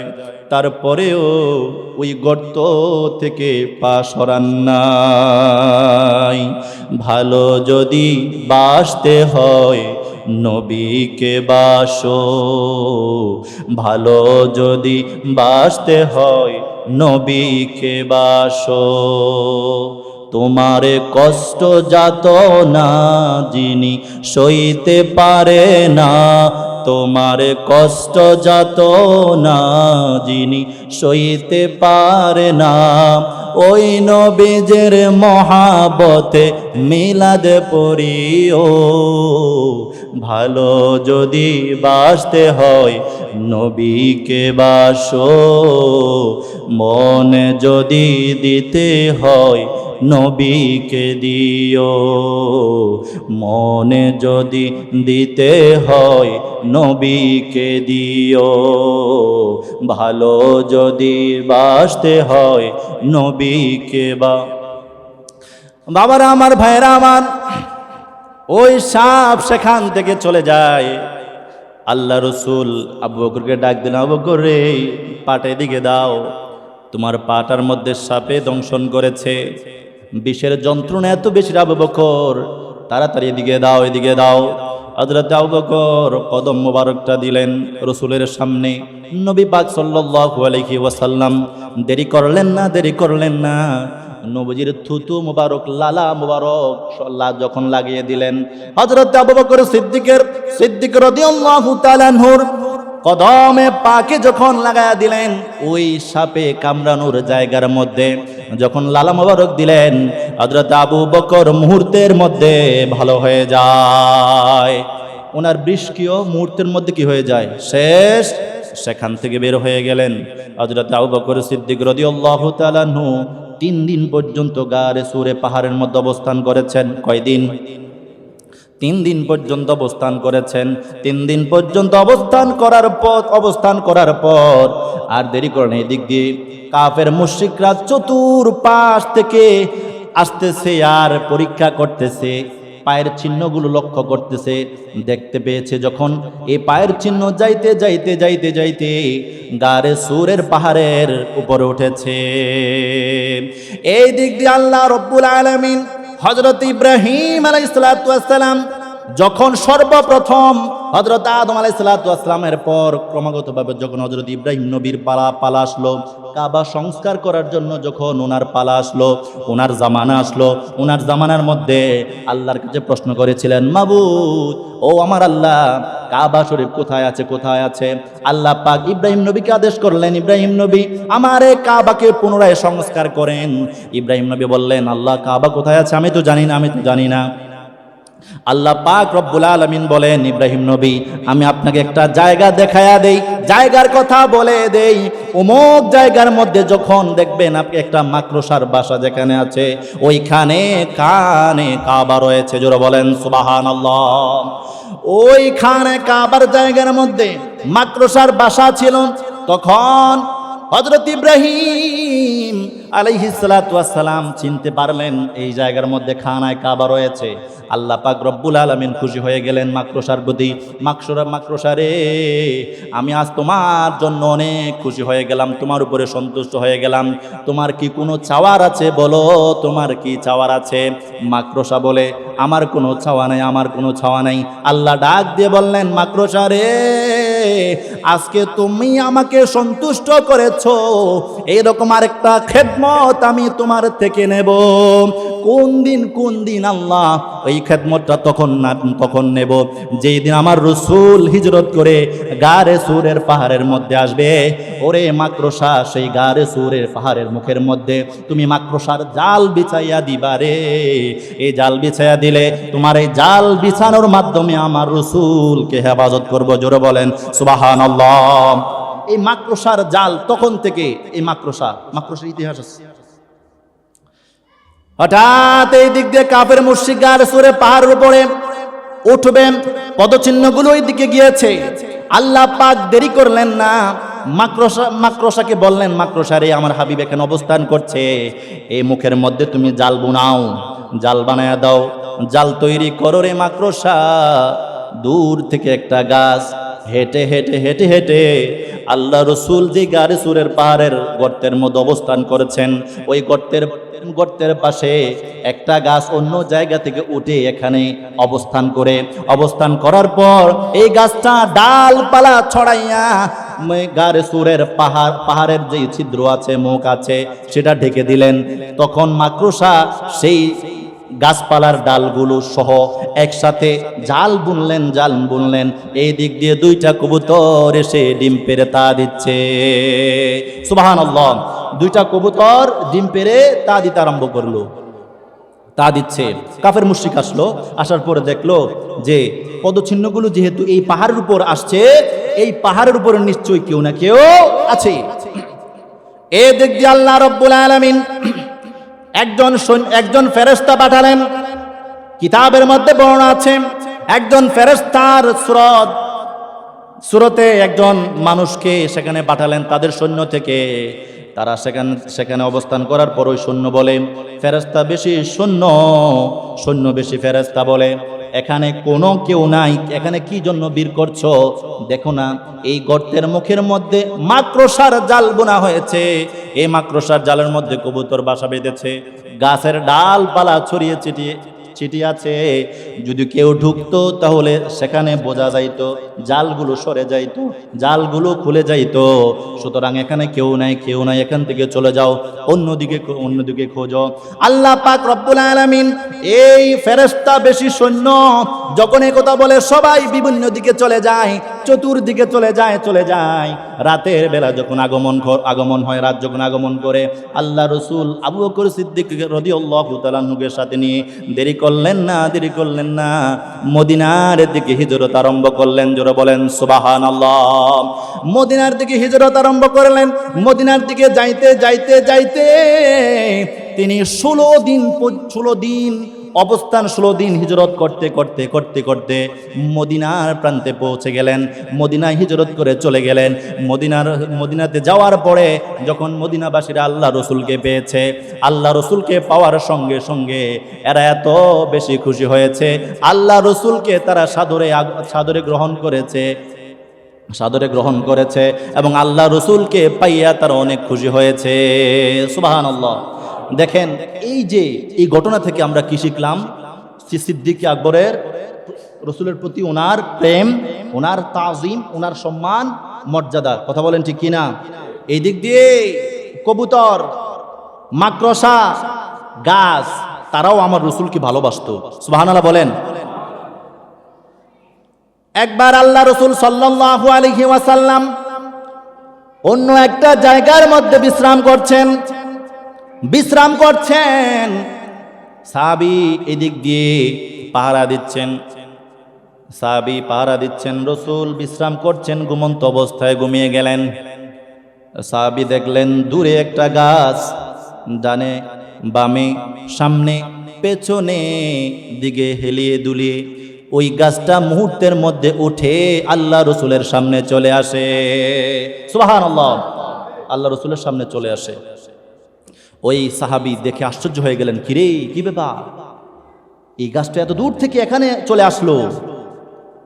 আল্লাহ রসুল সাল্লাল্লাহু আলাইহি ওয়াসাল্লাম যখন ঘুম থেকে জাগ্রত হলেন, আল্লাহ রসুলকে জিজ্ঞেস করলেন, ইয়া রাসূলুল্লাহ, ওইখান থেকে একটা গাছ দেখলাম উঠলো, হেঁটে হেঁটে হেঁটে হেঁটে আপনার কাছে চলে আসলো, আপনার কাছে অবস্থান করলো একটু দূরত্ব বজায় রেখে।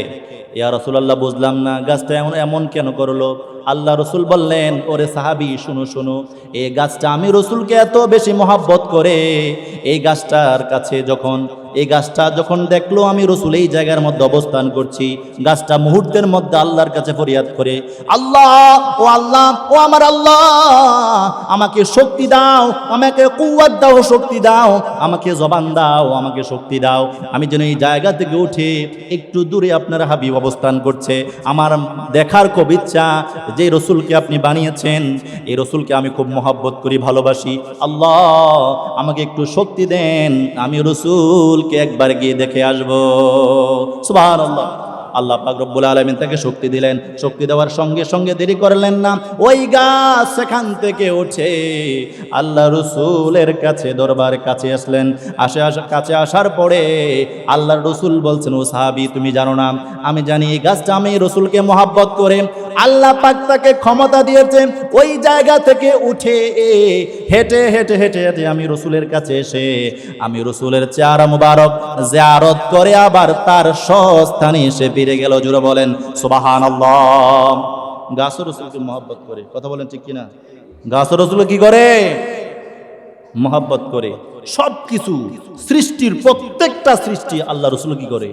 মহব্বত করে কি করে না? অবশ্যই মহব্বত করে।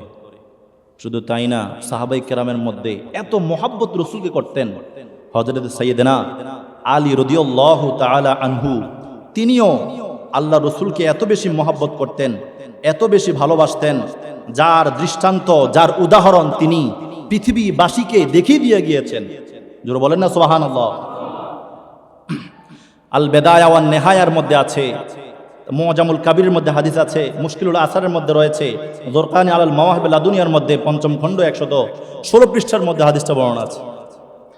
আন জাদ্দাদিহা আসমা বিনতে উমাইস রাদিয়াল্লাহু তাআলা আন্না রাসূলুল্লাহ সাল্লাল্লাহু আলাইহি ওয়াসাল্লাম সাল্লা যুহরা। খুব খেয়াল বাবার, আমার ভাইয়েরা আমার, সাহাবীরা আল্লাহ রসুলকে কত ভালোবাসতেন, কত ইজ্জত করতেন, কত সম্মান করতেন। দেখেন, জানের চাইতে বেশি আল্লাহ রসুলকে ভালোবাসতেন। একবার আল্লাহ রসুল সাল্লাল্লাহু আলাইহি ওয়াসাল্লাম তিনি এক জায়গার মধ্যে কি করলেন? অবস্থান করলেন। অবস্থান করার পরে সেই জায়গার মধ্যে জোহরের নামাজ পড়লেন। জোহরের নামাজ পড়ার পরে হযরত আলী রাদিয়াল্লাহু তাআলা আনহুকে একটা কাজের জন্য তিনি অমুক জায়গার মধ্যে পাঠালেন, কোনো একটা জায়গার মধ্যে পাঠালেন, কোনো একটা স্থানে পাঠালেন। হযরত আলী রাদিয়াল্লাহু তাআলা আনহু এই কাজটা সম্পাদন করে শেষ করে দেরি করে নাই, হযরত আলী নবীর কাছে আগমন করলো। আগমন করার সঙ্গে সঙ্গে হযরত রাসূল কারীম সাল্লাল্লাহু আলাইহি ওয়াসাল্লাম ফাজা ওয়া ক্বাদ সাল্লা রাসূলুল্লাহ সাল্লাল্লাহু আলাইহি ওয়াসাল্লাম আল আসরা। আল্লাহ রসুল এই দিক দিয়ে আসরের সময় হয়ে যায়, আসরের নামাজ পড়লেন। হযরত আলী আসলেন। আলী আসার পরে নবীর কাছে আসলেন, দেরি করলেন না, আলীকে বসলেন। আলী রে বসো বসো বসো বসো। আলী যখন বসলেন, নবীজি ওনার মাথা মোবারকটা হযরত আলী রাদিয়াল্লাহু তাআলা নূর কোলে রেখে আরাম করছেন। জোরে বলেন সুবহানাল্লাহ। এই দিক দিয়ে হযরত আলী রাদিয়াল্লাহু তাআলা আনহু আসরের নামাজ পড়ে নাই। এদিক দিয়ে নবীজি আসর নামাজ পড়লেন, আলী আসরের নামাজ পড়ে নাই। হযরত আলীর কোলে নবীজির মাথা মোবারক রেখে বিশ্রাম করতেছেন। হঠাৎ করে সময় যেতে যখন আসরের সময় পার হয়ে যখন সূর্য ডুবে যায়, সূর্য ডুবে গেল। ডুবে যাওয়ার পরে হঠাৎ করে হযরত আলী রাদিয়াল্লাহু তাআলা আনহু ওনার অবস্থা এমন অবস্থা হয়েছিল, ফালাম ইউহাররিক হাত্তা গাবাতিশ শামসু, তিনি নড়াচড়া করলেন না। সূর্য ডুবে যাচ্ছে, নামাজ পথ হয়ে যাচ্ছে, তিনি নড়াচড়া করলেন না। উনি জানেন যদি আমি এখন নড়াচড়া করি, নামাজের জন্য উঠি, তাহলে আল্লাহ রসুলের আরাম নষ্ট হয়ে যাবে, আল্লাহ রসুলের বিশ্রাম নষ্ট হয়ে যাবে। আমি আলী রাদিয়াল্লাহু তাআলা আনহুর শোভা পাবে না। আমি আলীর মনে সায় দেয় না আমি নামাজ পড়ার জন্য আল্লাহ রসুলকে কষ্ট দিব। সুবহানাল্লাহ বলেন। আমি আলীর কখনো মন সায় দেয় না আমি আমার নামাজের জন্য রসুলকে ঘুম থেকে তুলবো, বিশ্রাম থেকে উঠাবো, এদিক দিয়ে রসুলের কষ্ট হবে, এটা আমি আলী বরদাস্ত করতে পারবো। হযরত আলী রাদিয়াল্লাহু তাআলা আনহু দেখতেছেন হাত্তা গরাবাতিশ শামসু, সূর্য অস্ত চলে গেল, ডুবে গেল। ফাকালা রাসূলুল্লাহ সাল্লাল্লাহু আলাইহি ওয়াসাল্লাম, হযরত আল্লাহ রাসূল সাল্লাল্লাহু আলাইহি ওয়াসাল্লাম যখন বুঝলেন, ওরে আলী কি ব্যাপার তোমার চেহারায় অবস্থা কেন, তোমার এই অবস্থা কেন? হযরত আলী রাদিয়াল্লাহু তাআলা আনহু বললেন, ইয়া রাসূলুল্লাহ ওয়া ইয়া হাবিবাল্লাহ, নবী গো, আপনি আমাকে একটা কাজের জন্য পাঠিয়েছেন, আমি কাজ করতে গেলাম, কাজ সমাপ্ত করে এখানে চলে আসলাম। আপনি আসরের নামাজ পড়েছেন, আমি তো আলী এখন পর্যন্ত আসরের নামাজ পড়তে পারি নাই। সুবহানাল্লাহ, আমি আলী এখন পর্যন্ত আসর নামাজ পড়তে পারি নাই। আল্লাহ রাসূল ডাক দিয়ে বলে, আলী রে, ও আলী, আলী আলী, তুমি কি চাও এখন আসর নামাজ পড়তে? আল্লাহ বলছেন, সূর্য এবার তুমি চলে যাও। সঙ্গে সঙ্গে সূর্য আবার অস্তমিত হয়ে যায়। জোরে বলেন সুবহানাল্লাহ। হযরত আলী রাদিয়াল্লাহু তাআলা আনহু কি করলেন? নামাজ সম্পন্ন করলেন। আল্লাহু আকবার বলেন। সাহাবীদের আদব, তাজিম, মুহাব্বত দেখেছেন হযরত সিদ্দিক আকবরের কত বেশি, হযরত আলী রাদিয়াল্লাহু তাআলা আনহুর কত বেশি ছিল মুহাব্বত রাসূলের প্রতি। আর আজকে আমাদের কথা চিন্তা করলে কি আমরা দেখি, রসুলের প্রতি মহাব্বতের কথা শুনলে, তাজিমের কথা শুনলে, আমাদের অনেক মানুষ আছে, আমাদের মতো অনেক ভাই আছে যে গা জ্বালা পড়া করতে শুরু করে। কথা বলেন ঠিক কিনা? গায়ের মধ্যে জ্বলন আরম্ভ হয়ে যায়, বলে শুধু নবী নবী নবী নবী নবী নবী করে, নবীর প্রশ্নটা করতে করতে করতে করতে তারা কি করে, আল্লাহর উপরে নাকি নিয়ে যায়। এরকম মিথ্যা তোহমত তারা আমাদেরকে দেয়। হযরত আলী রাদিয়াল্লাহু তাআলা আনহু তিনি আসরের কথা চিন্তা না করে রসুলের তাজিম, ইশক, মুহাব্বতের কথা তিনি চিন্তা করে রসুলকে জাগান নাই, রসুলকে ঘুম থেকে জাগান নাই, আরাম থেকে তিনি কি করেন নাই, বেঘাত ঘটান নাই। হযরত আলীও জানতেন যে যদি আমার কারণে রসুল একটু কষ্ট পায়, রসুলের আরাম যদি নষ্ট হয়ে যায়, তাহলে আমি আলী তো শেষ হয়ে যাব। তার মানে হযরত আলী রাদিয়াল্লাহু তাআলা আনহু নামাজের চাইতে বেশি গুরুত্ব দিয়েছেন আমার রসুলের তাজিমকে। সুবহানাল্লাহ বলেন। কারণ কি, আল্লাহ কোরআনে পাকের মধ্যে বলছেন, ওয়া তুআযিরুহু ওয়া তুআকিরু, তিনটা কন্ডিশনের কথা আমি বললাম, মনে আছে? তিনটা কন্ডিশন মনে আছে? প্রথম শর্ত আল্লাহর উপরই ঈমান, রসুলের উপরই ঈমান। দ্বিতীয় শর্ত ওয়া তুআযিরুহু ওয়া তুআকিরু, তোমরা রসুলকে সাহায্য করবা, রসুলকে সম্মান করবা, তাজিম করবা, শ্রদ্ধা করবা। তৃতীয় নাম্বার শর্ত ওয়া তুসাব্বিহুহু বুকরাতা ওয়া আসিলা, তারপর তৃতীয় পর্যায়ে তোমরা ইবাদত করো। সুবহানাল্লাহ কইতেন না? তার মানে আলী রাদিয়াল্লাহু তাআলা আনহু জানতেন ইবাদতের চাইতে দাম কার বেশি? রসুলের সম্মান কার বেশি? রসুলের তাজিম, রসুলের সম্মান, রসুলের ইজ্জত, রসুলের ইশক, রসুলের মুহাব্বত। উচ্চস্বরে বলেন সুবহানাল্লাহ। সালাতুন ইয়া রাসূলুল্লাহ আলাইকুম, সালামুন ইয়া হাবিবাল্লাহ আলাইকুম, সালাতুন ইয়া রাসূলুল্লাহ আলাইকুম, সালামুন ইয়া হাবিবাল্লাহ। কার লাগিয়া কান্দরে মন কার লাগিয়া বন্ধ কার লাগিয়া কান্দরে মন কার লাগিয়া বন্ধ কেউ তো তোমার আপন হবে না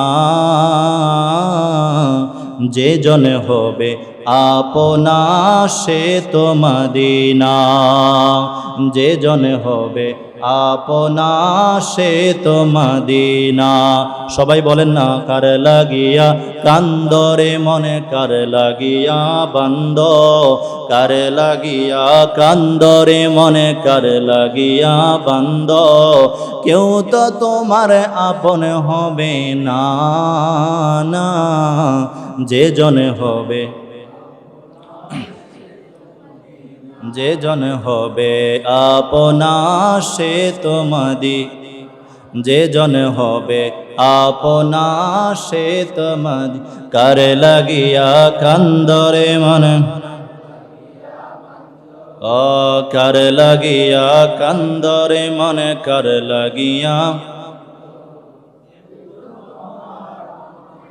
না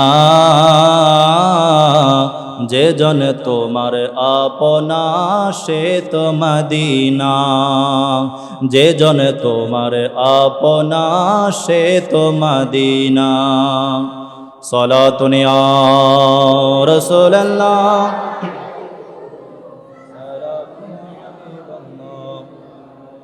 সালাতুন ইয়া রাসূলুল্লাহ আলাইকুম সালামুন ইয়া হাবিবাল্লাহ বাবার আমার ভাইয়েরা আমার গভীর মনোযোগ আমি বলছিলাম হযরত আবু বকর সিদ্দিক রাদিয়াল্লাহু তাআলা আনহুর ওরস করলে আমাদের লাভ না লস কথা বলেন লাভ না লস অবশ্যই লাভ কারণ কি হাদিসে পাকের মধ্যে আসছে যখন কোনো বান্দা কোনো ব্যক্তির স্মরণ করে যদি ওই ব্যক্তিটা যদি আল্লাহর মকবুল বান্দা হয় ওই ব্যক্তিটা যদি আল্লাহর পেয়ারা বান্দা হয় তাহলে কিয়ামতের ময়দানে যারা ওই ব্যক্তিকে স্মরণ করা হয়েছে যারা ওই ব্যক্তিকে স্মরণ করেছে ওই ব্যক্তির জিকির করেছে কিয়ামতের ময়দানে ওই ব্যক্তি তাদের জন্য সুপারিশ করবে জোরে বলেন সুবহানাল্লাহ বিশ্বাস আছে না নাই বিশ্বাস আছে না নাই এটা হাদিসে পাকের মধ্যে আসছে যখন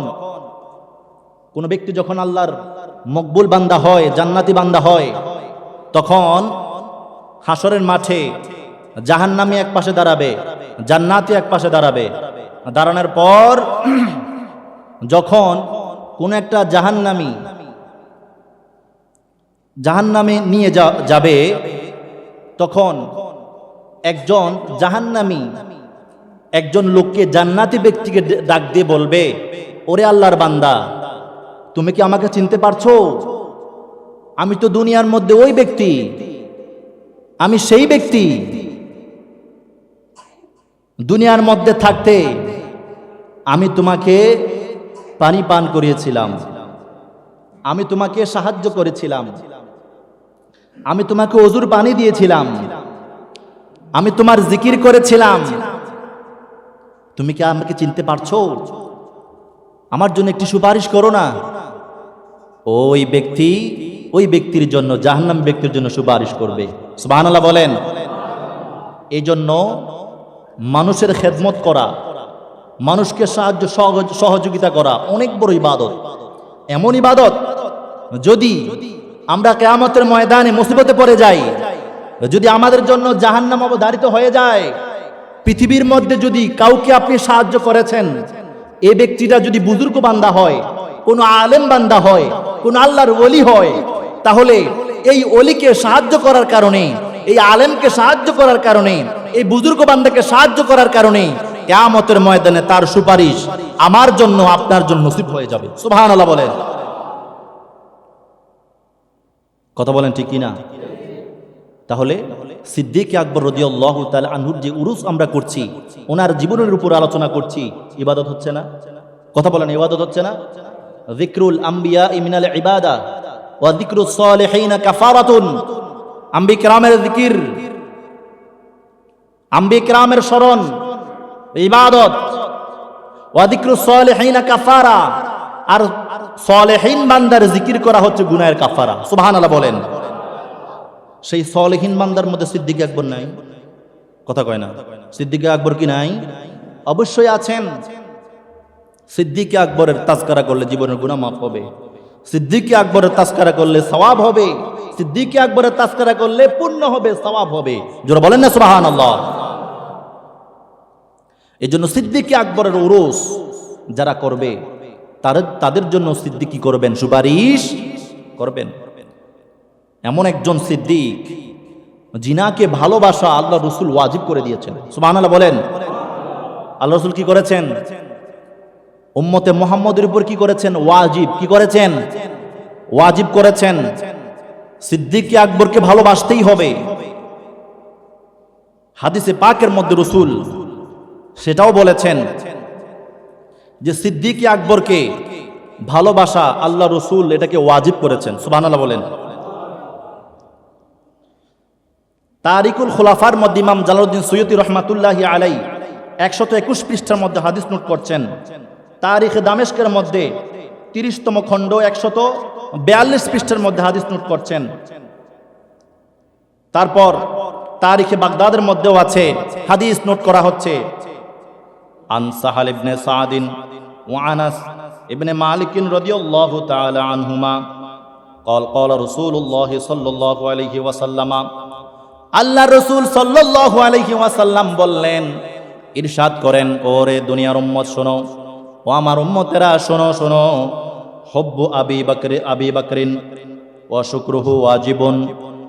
হযরতে আবু বকর সিদ্দিক রাদিয়াল্লাহু তাআলা আনহুকে ভালোবাসা তোমাদের উপর ওয়াজিবুন আলা কুল্লি উম্মতি, তোমাদের সমস্ত উম্মতের উপরে ওয়াজিব সিদ্দিককে ভালোবাসা এবং তার শুকরিয়া আদায় করা। সুবহানাল্লাহ বলেন। সিদ্দিক আকবরকে ভালোবাসা এবং ওনার শুকরিয়া আদায় করা আমাদের উপরে কি? ওয়াজিব। কার বাণী? কথা বলেন না, কার বাণী? রাসূলের বাণী। তারিকুল খুলাফার মধ্যে ইমাম জালালউদ্দিন সুয়ুতি বলছেন, হুব্বু আবি বকর, হযরত আবু বকর সিদ্দিক রাদিয়াল্লাহু তাআলা আনহুর মুহাব্বত, ওনাকে মুহাব্বত করা, ভালোবাসা, ওয়া শুকরুহু এবং তার শুকরিয়া আদায় করা, শুকুর করা, ওয়াজিবুন আলা কুল্লি উম্মতি, আমার সমস্ত উম্মতের উপর ওয়াজিব। সুবহানাল্লাহ বলেন। আজকে যে আমরা সিদ্দিক আকবরের জীবনের উপর আলোচনা করছি, এগুলো শুকরিয়া তার না? বলেন না, শুকরিয়া তার না? শুকরিয়া স্বরূপ আমরা যে মাহফিলের আয়োজন করেছি, এটাই বোঝা যায় সিদ্দিক আকবরের ভালোবাসা। আমরা জনাকে মহাব্বত করি, এটাই অন্যতম আলামত। বাবার আমার, ভাইয়ের আমার, সিদ্দিক আকবর, খোলাফায়ে রাশিদিন, সাহাবায়ে কেরামকে মহাব্বত করতেই হবে, করতে হবে। এটা ইমানের অংশ, ইমানের অংশ। শুধু তা নয়, সাহাবায়ে কেরামের ব্যাপারে রাসূল পাক সাল্লাল্লাহু আলাইহি ওয়াসাল্লাম তিনি বলেছেন, আসহাবি কান নুজুম, আমার ফেরেশতা, আমার সাহাবী হচ্ছে কান নুজুম, নক্ষত্র রাজির মতো। সুবহানাল্লাহ বলেন। আমার সাহাবী, আমার সাহাবীরা হচ্ছেন কার সমতুল্য? নক্ষত্র রাজির মতো। ইকতাদাইতুম ইহতাদাইতুম, যদি আমার সাহাবীদেরকে তোমরা অনুসরণ করো তাহলে ইহতাদাইতুম, তোমরা হেদায়েতের পথ পেয়ে যাবে। সুবহানাল্লাহ বলেন। তাহলে রাসূল পাক সাল্লাল্লাহু আলাইহি ওয়াসাল্লাম বলছেন, আমার সাহাবীকে অনুসরণ করলে হেদায়েতের পথ পাওয়া যাবে। কোন পথ? খুব খেয়াল করেন, কোন পথ? হেদায়েতের পথ পাওয়া যাবে। আচ্ছা, হেদায়েতের পথ পাওয়া যাবে, বোঝা যায় সাহাবায়ে কেরাম হচ্ছেন আমাদের জন্য পথ প্রদর্শক। আমাদের জন্য কি? পথ প্রদর্শক। পথ প্রদর্শক কারা হয় বলেন? পথ প্রদর্শক কারা হয়?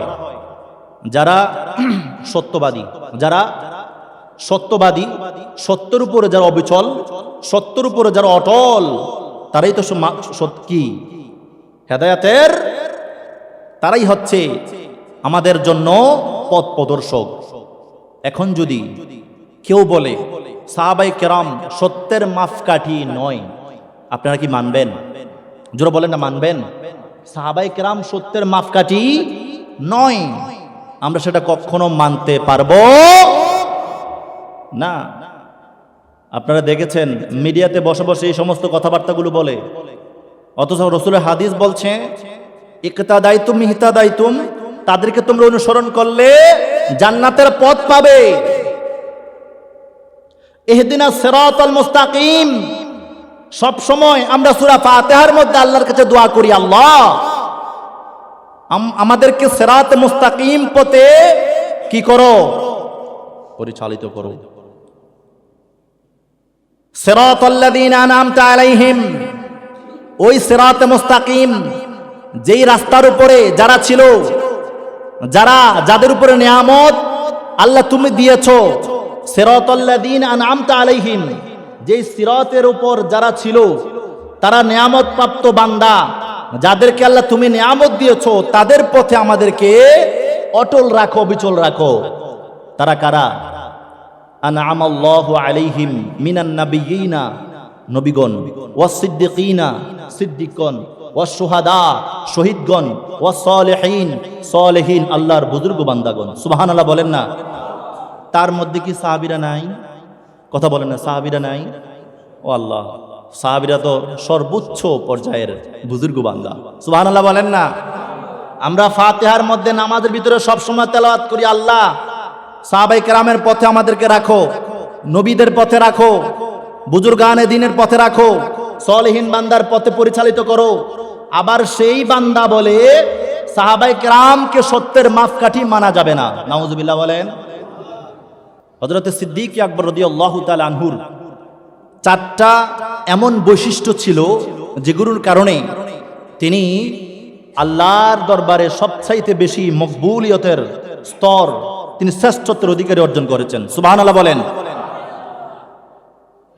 হযরতে নুজহাতুল মাজালিসের মধ্যে আছে বাবু মানাকিবে সিদ্দিক আকবর রাদিয়াল্লাহু তাআলা আনহুর অধ্যায়ের মধ্যে এই হাদিসটা রয়েছে। ওখানে হযরতে আলী রাদিয়াল্লাহু তাআলা আনহু একবার হযরতে আবু বকর সিদ্দিক রাদিয়াল্লাহু তাআলা আনহুকে জিজ্ঞেস করলেন, হে আবু বকর সিদ্দিক, বিমা বালাগতা হাযিহিল মানজিলাতা, তুমি এই যে মর্যাদার এত উন্নত স্তরে পৌঁছেছো, তার কারণ কি? কিসের দ্বারা তুমি এই শ্রেষ্ঠত্ব অর্জন করেছো? হযরতে সিদ্দিক আকবর রাদিয়াল্লাহু তাআলা আনহু বলছেন, ক্বাল বিখামসাতি আশিয়া, পাঁচটা জিনিস দ্বারা আমি এই স্তর অর্জন করেছি। সুবহানাল্লাহ বলেন। কয়টা জিনিস? পাঁচটা জিনিস। এক নাম্বার, আউয়ালুহা ওয়াজাদতুন নাসা, আমি মানুষদেরকে পেয়েছি, সিনফাইন, দুই দল মানুষকে আমি পেয়েছি। একদল হলো তালিবুন লিদ-দুনিয়া, যারা দুনিয়ার তালাশে ব্যস্ত, যারা কি করে শুধু দুনিয়ার তালাশে ব্যস্ত। ওয়া তালিবুন লিল আখিরা, আমি আরেক দল সম্প্রদায়কে পেয়েছি যারা আখিরাত তালাশে ব্যস্ত। সুবহানাল্লাহ বলেন না? হযরত আলী বলছেন, ফাকুনতু আনা তালিবান লিল মাওলা। সুবহানাল্লাহ বলেন। দুই দল মানুষ, এক দল দুনিয়ার তালাশে ব্যস্ত, আরেক দল আখিরাতের তালাশে ব্যস্ত। আমি সিদ্দিক একমাত্র মাওলার সন্তুষ্টি তালাশে ব্যস্ত। সুবহানাল্লাহ বলেন। এটা প্রথম নম্বর কারণ। দ্বিতীয় নম্বর কারণ, মা শাবি'তু মিনাত তাআমিদ দুনিয়া, আমি দুনিয়ার খাবারে আমি তৃপ্তি সহকারে আহার কখনো করি নাই। মুনদু দাখালতুল ইসলাম, যখন থেকে আমি ইসলামে প্রবেশ করেছি তখন থেকে আমি দুনিয়ার খাবার খেয়ে আমি তৃপ্ত হই নাই। সুবহানাল্লাহ বলেন না? লিআন্না লাজ্জাতাল মারিফাতে শাগলাতনি আন লাজ্জাতি তাআমিদ দুনিয়া, কেননা নিশ্চয়ই মারিফাতের স্বাদ, আল্লাহকে জানার স্বাদ, আল্লাহকে চিনার স্বাদ, শাগলাতনি আন লাজ্জাতি তাআমিদ দুনিয়া, দুনিয়ার খাবারের স্বাদের চাইতে স্বাদ থেকে আমাকে আল্লাহর মারিফতের স্বাদে আমাকে ব্যস্ত রেখেছে। সুবহানাল্লাহ বলেন। তার মানে দুনিয়ার খাবারের স্বাদের চাইতে স্বাদ কোনটার বেশি? ওই যে আল্লাহর মারিফত, মারিফাতুল্লাহর স্বাদ অনেক বেশি। তৃতীয় নাম্বার, তিনি বলছেন আমি দুনিয়ার কোনো পানি তৃপ্তি সহকারে আমি পান করিনি যখন থেকে আমি ইসলামে দাখিল হয়েছি। লিআন্না মাহাব্বাতাল্লাহে, কেননা নিশ্চয়ই আমার মহাব্বত, আল্লাহর মহাব্বত, শাগালাতনি আন লাযিজাতি শারাবিদ দুনিয়া, দুনিয়ার সমস্ত পানি থেকে, সুস্বাদু পানি থেকে আমি আল্লাহর মহাব্বত আমাকে বেশি মশগুল রেখেছে। সুবহানাল্লাহ। 4 নাম্বার, কুল্লামা ইস্তাকবালানি আমালান আমলুল লিদ দুনিয়া ওয়া আমলুল লিল আখিরা, 2 ধরনের আমল আমার সামনে আসে, একটা দুনিয়ার আমল, আরেকটা আখিরাতের জন্য আমল। আখতারতু আমালাল আখিরা, আমি আখিরাতের আমলগুলোকে প্রাধান্য দিয়েছি। সুবহানাল্লাহ বলেন। 5 নাম্বার, সাহিবতুন নবী সাল্লাল্লাহু আলাইহি ওয়াসাল্লাম, আমি রাসূল পাক সাল্লাল্লাহু আলাইহি ওয়াসাল্লামের সুহবত গ্রহণ করেছি, আমি সাহাবী রাসূল হয়েছি। ফা আহসানতু সুহবাতাহু, সুতরাং আমার কাছে দুনিয়ার সবকিছুর চাইতে রাসূলের সুহবতটা আমার কাছে সবচাইতে বেশি দামি, সুন্দর ছিল। সুবহানাল্লাহ বলেন। এই 5টা মর্যাদার দ্বারা হযরত সিদ্দিক আকবরের মর্যাদা অনেক উপরে পৌঁছেছে। সুবহানাল্লাহ বলেন।